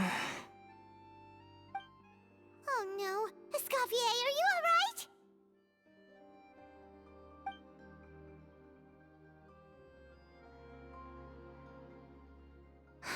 I'm fine. Just need to get some more coffee in me.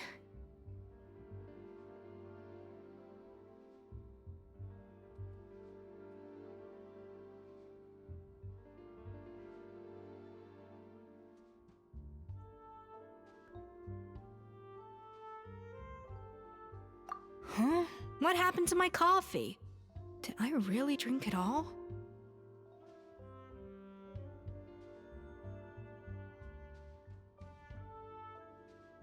All right. Thanks. I appreciate it. Well, there's cooking facilities here. Or we could just grab a cup of coffee from Cafe Lutece, but either way, hurry!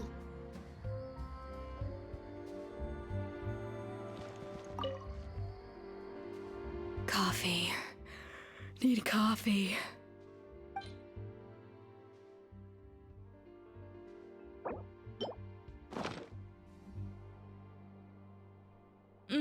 Strong, bitter coffee beans, transformed through expert brewing and balanced perfectly with rich, creamy steam milk. Wonderful. I feel much better now. Thank you so much, Traveler and Paimon. Glad to hear it, but make sure to catch up in your sleep when you... I think I figured out where the problem lies. Honestly, it's ridiculous. I don't know whether to laugh or cry. Wait, what investigation? What are you guys talking about? I'll save it for when everyone else gets here. It's so stupidly small, I can't believe it's caused so much drama. Yes, except my failures were stepping stones to success. Escoffier, have you seen Savannah? Huh? No, not since yesterday. Why? What's wrong? After seeing her home yesterday, we were all a little concerned about how she was doing. So, I dropped by her place early this morning to check on her. Only to find an empty house with the doors wide open. I left Alphonse and the others to keep watch at her home, while I checked the Hôtel de Bord. I'm worried something bad might have happened. If she's not here, then where could she be? Boss, Escoffier, bad news. Alphonse? You're supposed to be keeping watch at Savannah's house. We were, but then, just after you left, we found this stuff in her house. Oh, looks like a map with a bunch of random places circled. What does it mean? Wait a second. This feels familiar. I'm sure these places are all connected somehow. Of course, from the Codex. They're all places that Modeste explored on his adventures. Yeah, but I don't understand. The adventure logs in the Codex are too fragmented to be of any use. How come this map shows all the missing details? The Codex de Bord? Then, this place marked in red out at sea. Could that be the fabled birthplace of Gâteau de Bord? Seriously? So now she set her sights on finding the original recipe and beating Escoffier that way? Geez, Savannah. Anything to overcome a Gâteau plateau, huh? Ugh, idiot! Does she have a death wish? Those ruins are thousands of years old. Hold on, there's more. Besides the map, we also found these letters.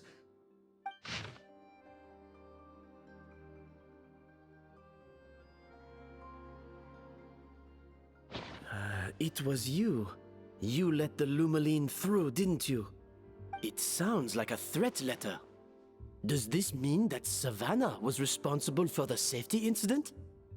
And not Monica after all? Retrieve the codex by any means necessary. So the cooking contest and the cheating. Someone else was behind her pulling the strings?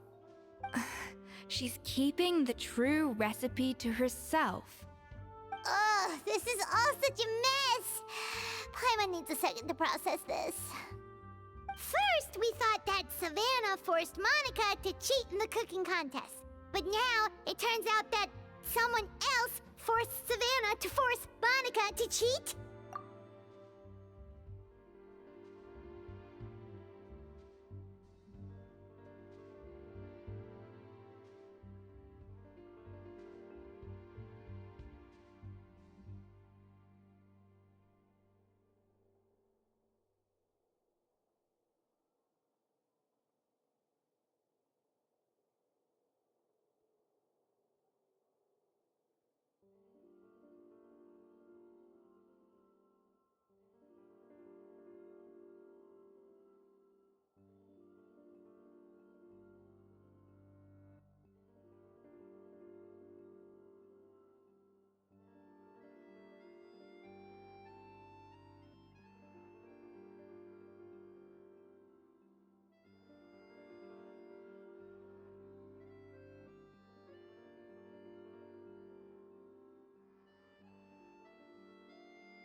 You're finally here.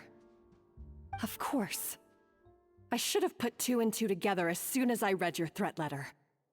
The food safety incident, the demand for a cooking contest, the instruction to blackmail Monica, even the suggestion that Escoffier was keeping secrets from me.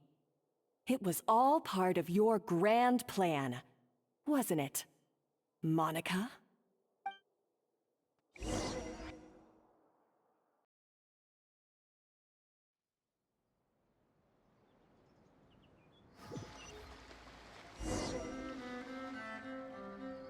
We should be getting close to the spot marked on the map. Of all the stupid things she's done, this really takes the cake. The moment we find her, I'm gonna curse the living daylights out of her. Billy, hilly churl. Woo.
Whoa!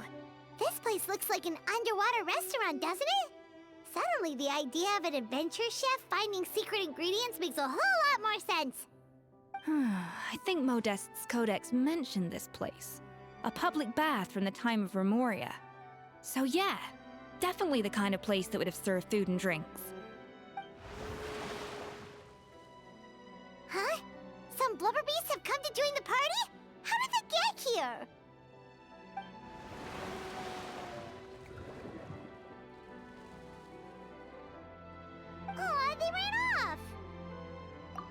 That could be easier said than done. Something's blocking the entrance. Well, did Modeste mention it in his adventure logs by any chance? They must have gotten through somehow. Good point. Yes, that's right. It's coming back to me now. We prepared a banquet for our shy little guests, and as the food flowed away on the current, they broke into a joyous chorus, and the path opened to us. We have to feed the blubber beasts? With what? There's nothing here besides rocks, romaritime flowers, and lumitoile. See, this is why you should always bring snacks. You never know when you're gonna need them. Now we have to head all the way back to shore and grab some. There's no time for that. Romaritime flowers and lumitoile will have to do. They may not look appetizing to us, but who knows? They could be blubber beast delicacies. Wait, we're seriously gonna try this?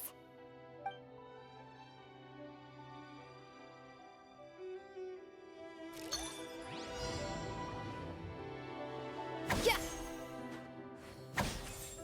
Ha! Sha! Ka!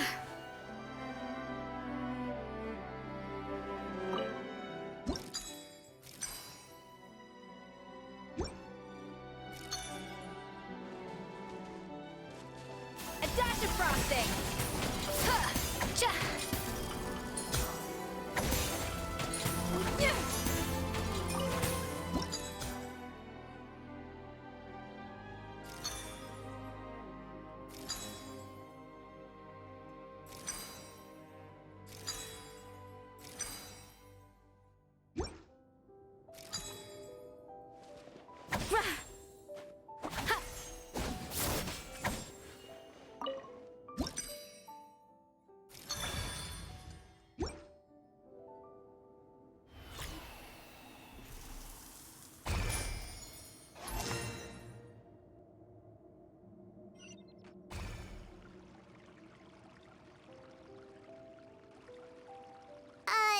Blubber beasts or not, are we sure this stuff is edible?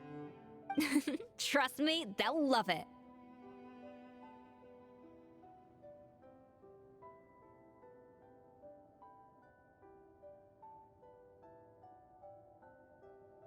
Oh, good question.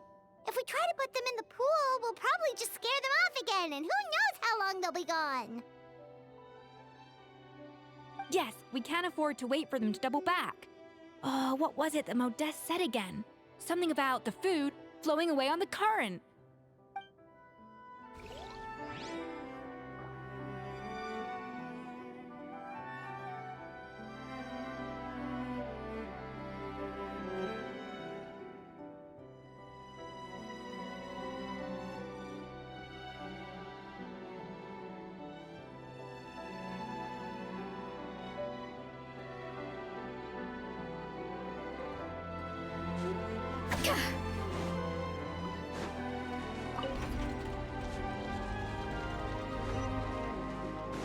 Hey, be careful! Scare them off too much and they might not come back again. The tracks turned back again. Ugh, so annoying.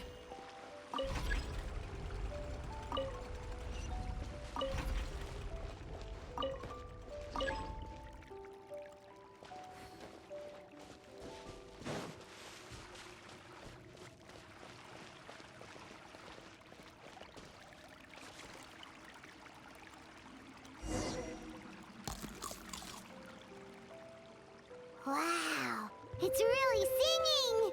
It must taste better than Paimon thought!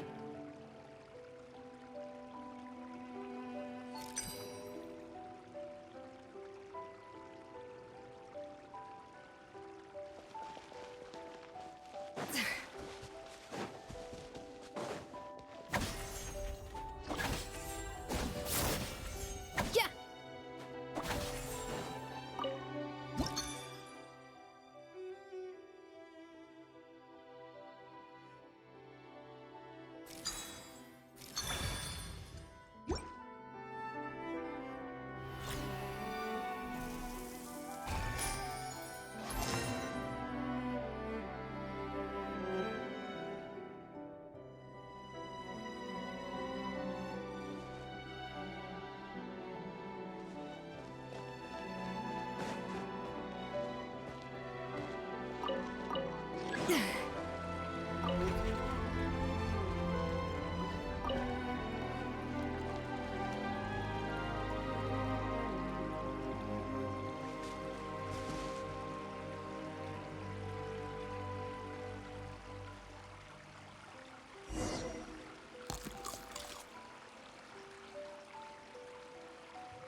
pen.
Hey, give me your water.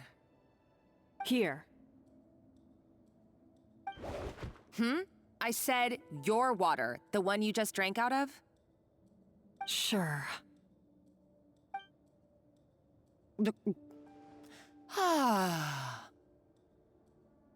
All those years slaving away under Escoffier, and then you. Today, it's finally paying off. Not only have I found the ruin that Savelli kept hidden, but I also get to boss you around like my little lapdog. Hey, go scout ahead for me. If we need to do any more blast tunneling, I want to know where to lay the explosives. Did you not hear me? Get going. Why don't you do it yourself? Oh, when did you learn to fight back? You're always so compliant when I give you instructions by letter. That's because you threatened to expose me for the Lumiline incident. I swear, if I'd known what you were planning, I'd never have... Ha! Don't be so self-righteous. Admit it, you've always been jealous of Escoffier. That's why you lapped up everything I told you. You were terrified of her finding out about your part in the Lumiline incident, and you resented the way her reputation hung over you. So you jumped at the chance to convince yourself that she was the villain, that she deliberately hid her secret recipes from you just to hold you back. It was the only excuse you needed to justify getting back at her. First, idolization, then jealousy, suspicion, and self-deception. That's what this comes down to. It was the same story with Savelli and my ancestor. He offered Modeste his friendship only to murder him out of vanity. He promised to explore the world with him, only to later destroy all records of their adventures. It's a miracle I even found this place. You have no idea the countless hours I spent piecing it all together. So you see, you're no better than Savelli. If you can't beat him, betray him, right? I am no Savelli, nor will I ever be. Oh, put a lid on it. You really think you can absolve yourself of your vindictive and jealous behavior now? Just because you finally realize that Escoffier never kept any secrets from you? You didn't show any remorse when she left, or in the cooking contest. Why start now? You have no right to redemption. You're right. I don't deserve her forgiveness. But I am done being bullied into submission by you! Ooh, feisty. But you should watch your tone. Talking to me like that could get you in big trouble. I somehow doubt that, since I poisoned both our water bottles. What?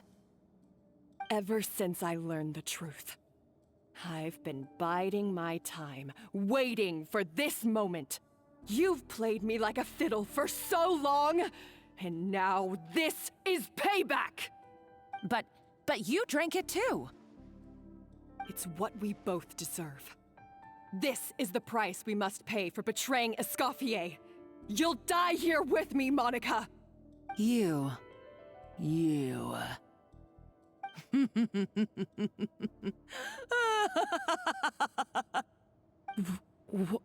What's so funny? Oh, you're too much. I thought I'd play along for a bit just to amuse myself. You gave a very rousing performance. I saw your dumb plan a mile off. There's no poison in these bottles, just clean, fresh water. No. Revenge is a dish best served cold, you know? Did you really think your half-baked plot would fool me? You're a lousy chef, and you make a lousy villain, too. A complete waste of space. No wonder you never amounted to anything. Everything I ever did was a failure. And now, I failed again, for the last time. Hey, why don't you try your hand at being a comedian in your next life? You got a good laugh out of me. But now the show's over. You should have just done like I asked, Savannah. All I wanted you to do was scout the ruins for me. But you had your chance, and now it's time to say goodbye. Stop right there! Let her go, Monica! We've got you surrounded! Escoffier? Ugh, looks like I'll have to keep you around for a little longer. You can't! Stay back if you want her alive! Escoffier and the Traveler. I can't take you both on in combat, but if you so much as flinch, I can end Savannah's life in a heartbeat. Monica, what are you hoping to achieve by this? You're about to commit murder, and for what?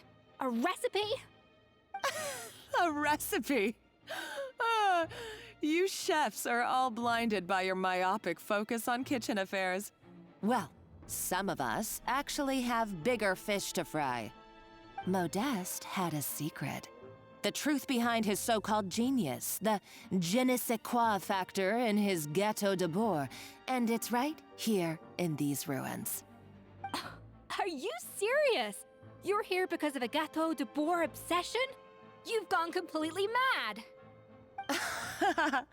I couldn't care less about the cake itself. No, the real treasure is the secret ingredient that Modeste sourced from these ruins. He and Savelli were fools. A priceless treasure of Remoria in the palms of their hands, and they thought, ooh, this would go great in our cake mix. We're talking about a powerful stimulant that also sharpens the senses. That's no cooking ingredient. It's a groundbreaking drug. That's right, I've done my research. It was a drug that Remoria developed for their war machine. I could make a killing by selling it to the treasure hoarders or the Fatui. Will you listen to yourself? You're completely delusional. My eyes are wide open. Just wait till I get my hands on this treasure. You'll see what a fool you've been.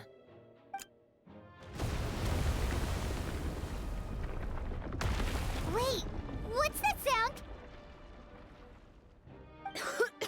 Just when I thought she couldn't get any crazier. She's lucky the whole place didn't collapse.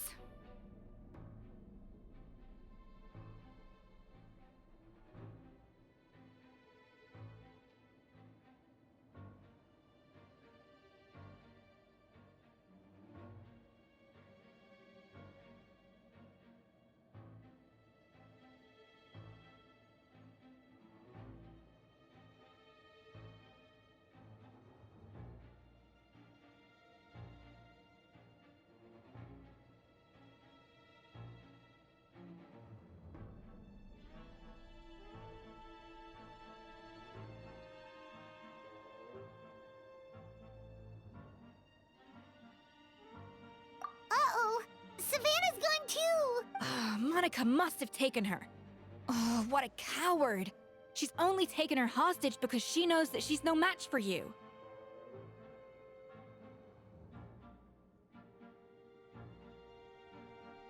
That's true. Even if she finds the treasure, she'll need Savannah alive if she wants to get out of here in one piece. Oh, well, our path's been blocked, so let's look for another route.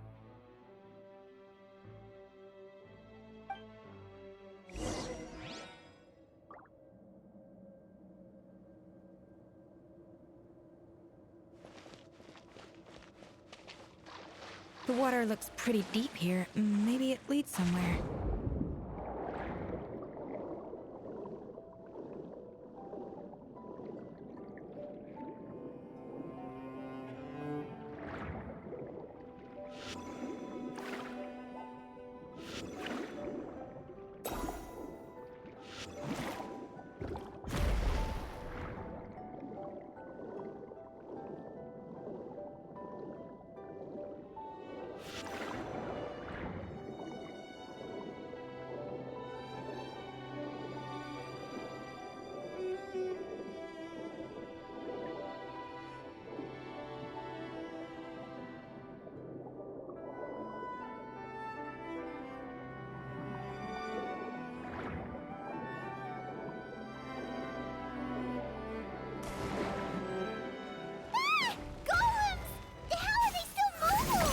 They were probably awakened by the explosion just now. Alright, Nice Skills 101. Time for some rough chopping.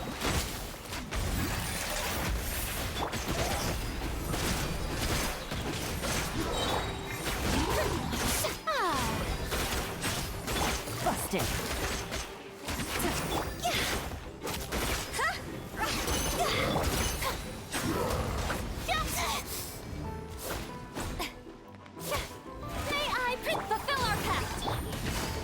Quietly now. Gotcha. Here comes the catch.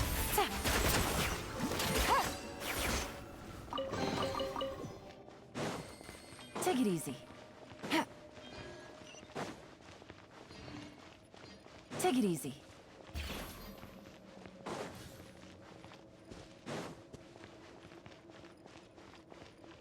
Another door? Guess we need to prepare another feast for our guests.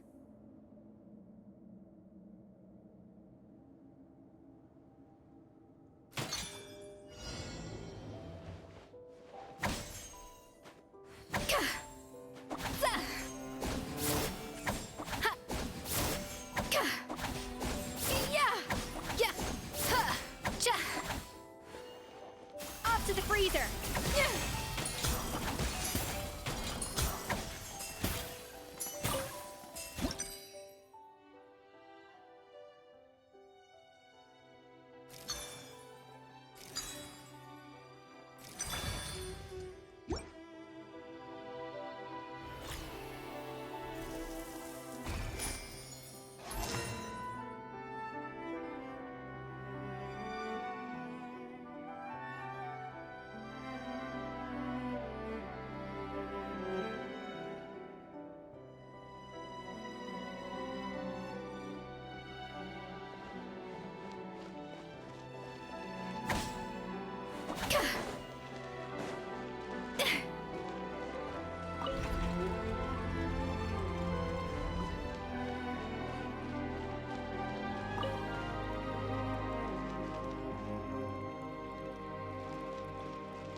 It seems to really like the texture of Rome maritime flowers.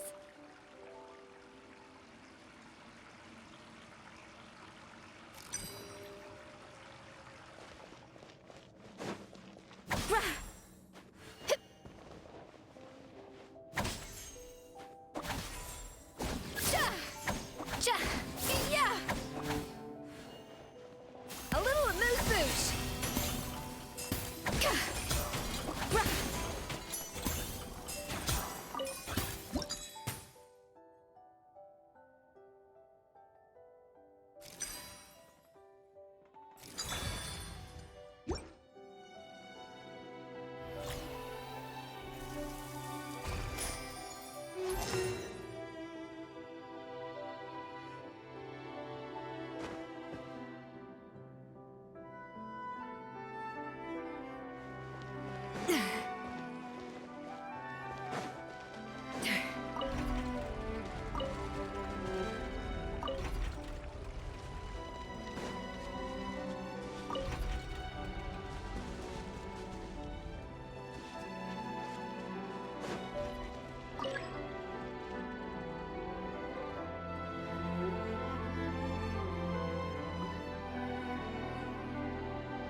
dash across things! Busted. Things are about to get dicey.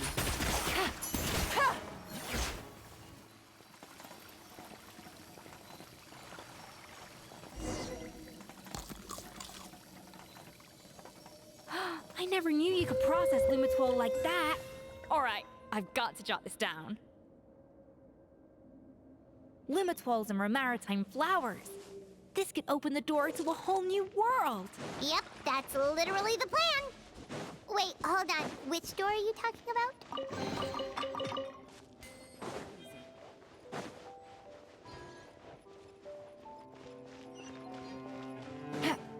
Take it easy.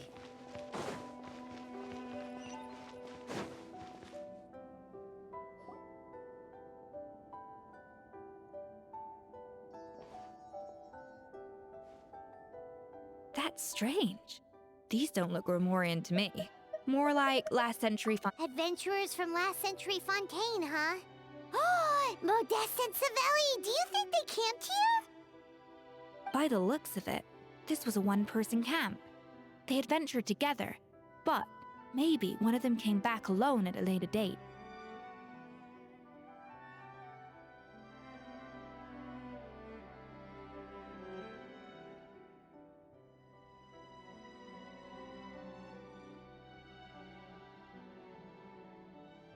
Huh, you really think so? Trust our adventurers' instincts. We're pros at this stuff, just like you're a pro in the kitchen.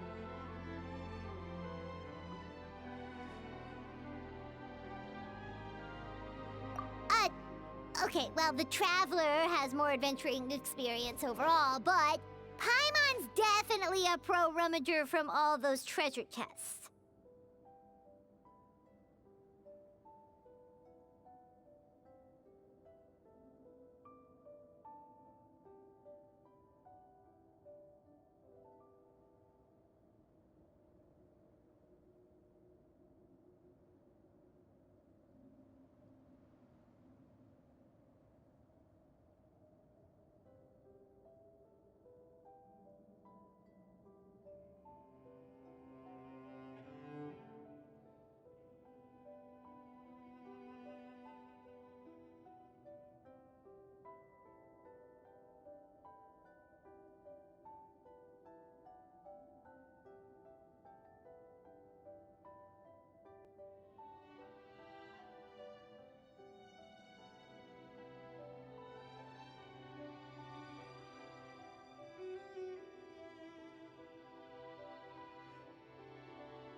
To show off her rummaging skills.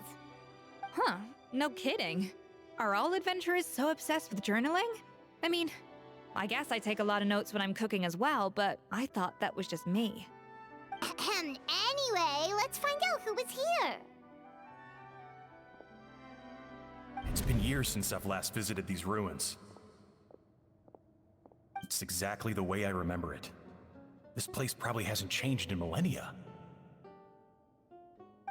Sadly, up above, on dry land, everything has changed.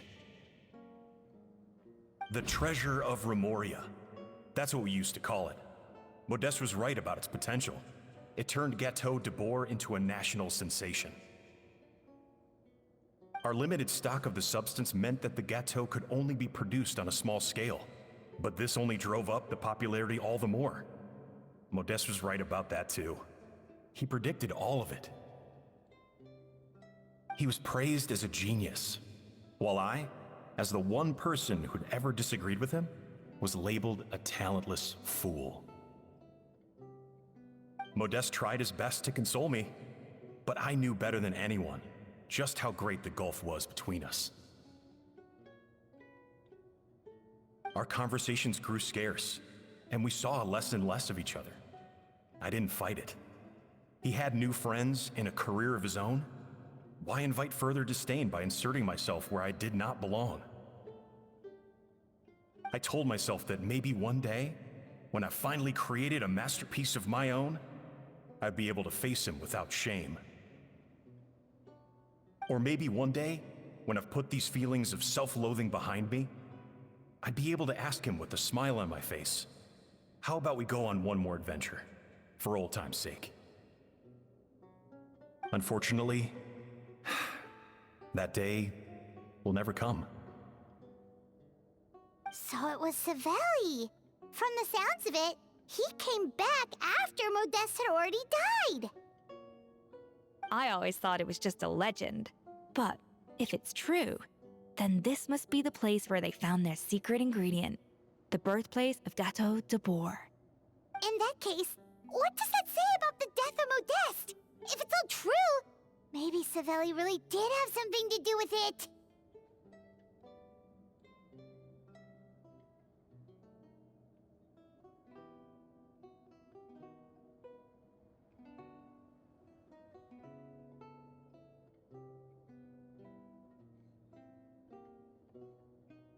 The taste of Gâteau de Bourg has changed. Modeste was convinced of this, even though everyone swore they couldn't tell. Being the perfectionist that he was, he refused to accept even the slightest flaw in his work. He stopped all sales of the product, locked himself away in the kitchen, and worked day and night, vowing to find out where he had gone wrong. But as he baked and taste tested over and over again, he found he only strayed further and further from the original taste. It was only when he was sipping on coffee one day and realized he could not taste the bitterness that the truth finally dawned on him. What had changed was not the gâteau, but his sense of taste. The treasure of Remoria stimulates the senses, taste included, and invigorates the spirit. In the short term, it offers people the ultimate gourmet experience, but in the long term, it dulls their senses entirely. In hindsight, it made perfect sense. After all, why would a culture that sought liberation from the constraints of their bodies care for the loss of their senses? But we realized it too late. We were just too late. Over the course of his many culinary experiments, Modeste exhausted the remaining supply of the treasure of Remoria. He consumed it all himself. The finest culinary talent of his generation now faced a future in which he would never be able to taste anything ever again. Finally, in despair, he took his own life. And because we had become estranged, I could not be there to stop him, to offer some words of comfort, or even to say goodbye. Yet despite everything, he sent me his final letter. The treasure of Remoria? Guess Monica was really onto something. It really was a kind of drug. So, Modeste chose to end his own life. Then, why all the rumors that Savelli murdered him? Also, neither the Codex nor any other contemporary records make any mention of the treasure of Remoria. It's almost as if someone deliberately erased it from history. Modeste told me everything in his final letter. His was a tale of how even a genius could fail, and how much more devastating it is when it happens. Did he hope I would gain some personal catharsis from knowing the truth? Or maybe he wished for me to warn the public about the dangers of Gateau de Bourg, proving that I had been right all along. But if the public ever learned how Modeste's greatest triumph became his undoing, his fall from grace would be swift and merciless. 1 minute a genius, the next a joke. It would surely spell the end for his restaurant too. What would be his legacy then? How would future generations view everything we built together? I fear the scorn I have faced these last years would pale in comparison to the scorn shown to him by the history books. I cannot let that come to pass. I will do what I must to protect his name. It will mean tampering with his notes to remove the damning details, leaving mere fragments of our story behind. It may lead his family to suspect me of having a hand in his demise. But if that's the price of destroying all evidence of my crimes, then so be it. I would rather the world believe a tale of genius and jealousy than see his reputation in tatters. The final loose end is the evidence here, at the bottom of the sea.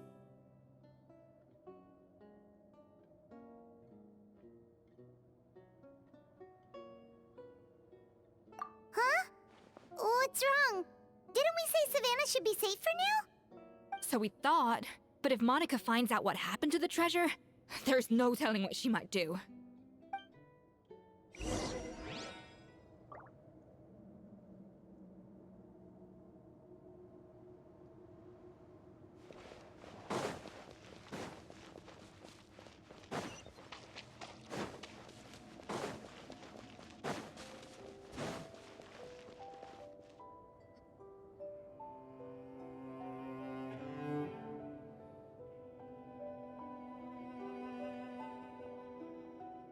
The treasure of Remoria.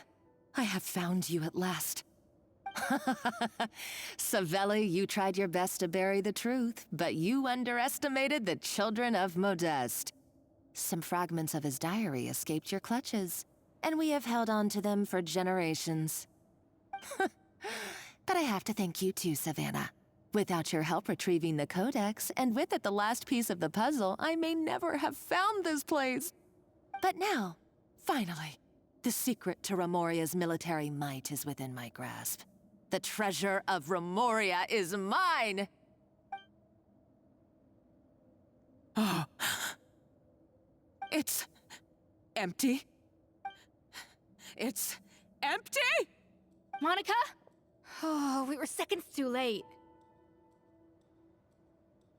Escoffier? What's the deal with that jar? Savelli's final act! He wanted to conceal the secret of the treasure forevermore and make sure it would never harm anyone again. So he came here after his friend's death and destroyed every last shred that remained. This can't be happening. All the years I spent piecing together the truth. All my painstaking planning. All that for an empty jar? Monica, don't do anything stupid. This ruin is more dangerous than you realize. Oh, shut your pie hole!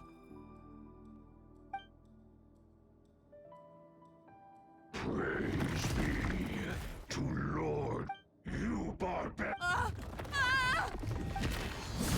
She's a nutcase, a liability to herself and everyone else.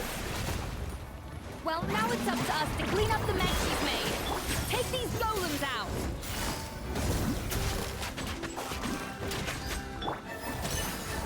You two! Time!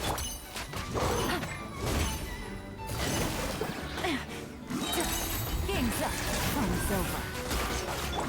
Roxy! Quit it!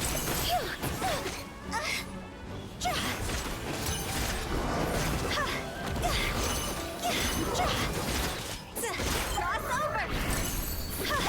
Quietly now. Busted. Show no mercy! Let my name echo in song! Eat Lolling, eat Papa! Things are about to get dicey. Gotcha.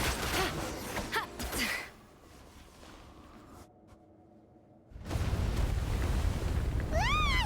Why is this place still shaking? Either way, it's all her fault. Enough chit-chat. Let's get out of here, Traveler Escoffier, come on! Okay, I'm coming. Huh? Oh, no, you don't. If I can't get what I want, neither will any of you. I've got nothing to show for my life's work so far. But if I can take another so-called genius down with me in my final moment, then it was all worth it. You're a psycho!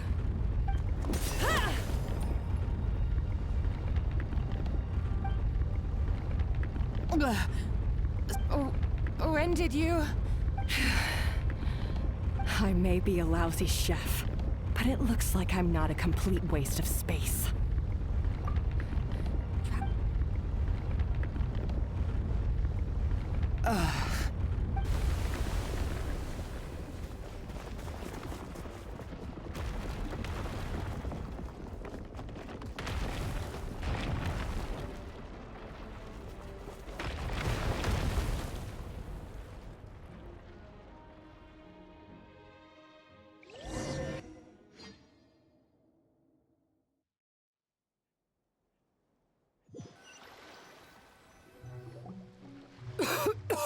Escoffier! Savannah! Traveler! Venejem! What are you all doing here? What did you expect us to do? Stay at the restaurant and sit on a merry derriere? We had to do something. Even though that's... I don't deserve any. It was my fault. Escoffier had to leave. Then come back, Escoffier. Okay, so everything I said to you the day I left, it just went in one ear and out the other? Huh? Sorry, I was kinda in my own head at the time. All I could think about was the Lumiline situation. What was it you said again? Forget it. It doesn't matter. Anyway, I didn't leave this job because of you. If you were that bad, why would all your staff show up here for you? Escoffier's right. Sure, you nitpick our work and get us to do things over a lot. But when it comes down to it, you're the one who's... Things were pretty rough after Escoffier left. And Savannah's the only reason... Our customers know that Escoffier doesn't work for us anymore. But the fact is, at the end of the day, we're all human, and we all make mistakes. All we can do is recognize where we get it wrong and do our best to improve. No, I get what you're saying, but what I did to Fermont and to Escoffier, it's unforgivable. Well, about that, there's someone else here to see you, Chef. It's been a while, Chef Savannah. Fermont? I'm so sorry. I put far too much pressure on you. And the way I stubbornly refused to go and see you after you fell ill. But I'm too late, aren't I? The damage is done. I heard that you can... Actually, I think I'm going to be just fine. Huh? We thought Firmin's problem was purely psychological in nature. But after the threat letter came to light, and as it turns out, No way! Doesn't that cause nerve damage? it can. High doses pose a risk of serious nervous and sensory complications. But if you calculate the dosage carefully, you can control the extent of its effect. A small dose might simply make a person more emotional, whether that means more fragile or more hot-tempered. No wonder it seemed like you'd lost your edge. I asked my friends at the Fontaine Research Institute about it. They said that with the low dose I was taking, the risks are pretty small. They also fixed me up with some meds and said I should recover in no time.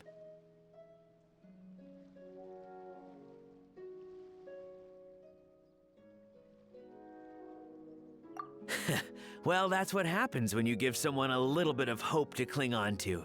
There's more. We believe that Firma was likely not Monica's only victim. You mean she poisoned me? Oh, so that's why Let's not be too quick to blame everything on the Lumiline.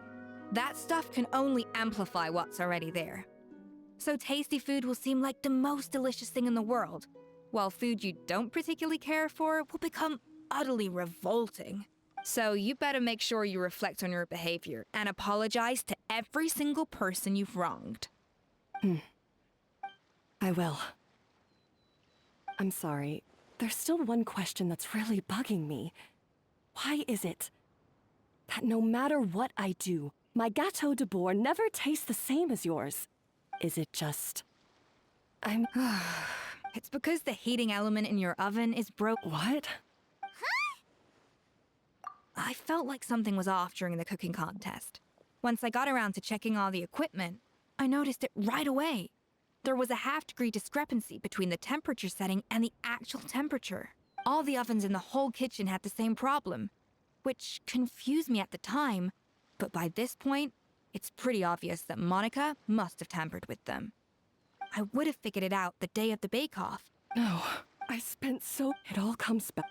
Oh, do you know how long I spent perfecting my Gâteau de Bourg? 3... And you clearly have no idea. Genius or not, everyone, you're only a lousy chef. Surely you haven't... Haha! Sounds like we won't need another change. what a perfect ending to a crazy journey. Look out! So you got your mojo back now? Yeah. Aw, friends again! Good. So now that's out of the way. It's time for payback. You cheated in our last bake-off, and I demand a rematch right... But that was mostly Monica's fault. Right. And also... No excuses. This is a cooking contest between two top chefs, and nothing will stand in its way. So grab your spatula and get ready, because this rematch is... Hey, so... The second cooking contest commences now! This time, no more games, and no holding back!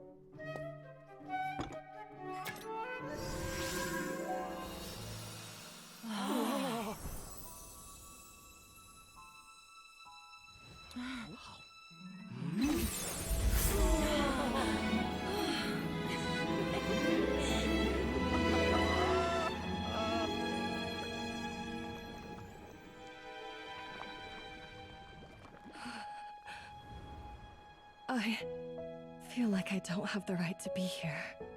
Hey, what are you so afraid of? You can't unbake it now. And if you don't serve it, then good or bad, you'll never find out how to improve. If you're too scared to fail, you'll never know what real success tastes like. So? Embrace your failure. Taste it. Digest it. That's the way to success. I don't know. Sounds like it's easier said than done. I'll do it.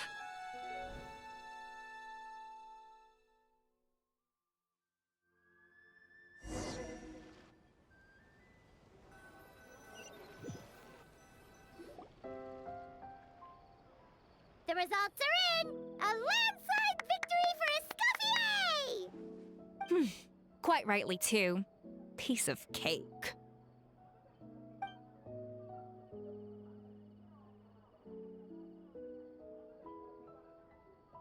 Oh yeah, look at that!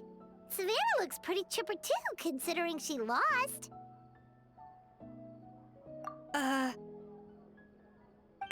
Now, where were we? Yes. do you have any more questions for me after everything that's happened? Uh-huh. I thought Navia would have filled you in. And actually, I said all this to Savannah before I left. Although, as we saw, I don't think any of it sank in. I had 2 reasons for leaving. One was the food safety incident, of course, but the other was that the Hotel de Boer had reached a point where it didn't need me anymore. So I decided to step down and look for new opportunities to Improve. Well, a while back, I got to know a fellow chef from Liyue, and she has that same adventurous spirit that Modeste and Sibeli had in their youth. Slime Muke. There's a whole world of new flavors out there waiting to be explored. Case in point, remember those Romaritime flowers down in the ruins? I used them in the cooking contest just now. Did you taste the difference? What? Paimon didn't notice at all. Half of the art of cooking is dissect, and the other half? Uh-oh. Paimon's... In the meantime... All right! Oh, of course. Surely Monica... She practically dedicated her life... Since you mentioned the treasure, the so-called treasure of Remoria was most likely a substance that the Remorian... Huh? Don't forget.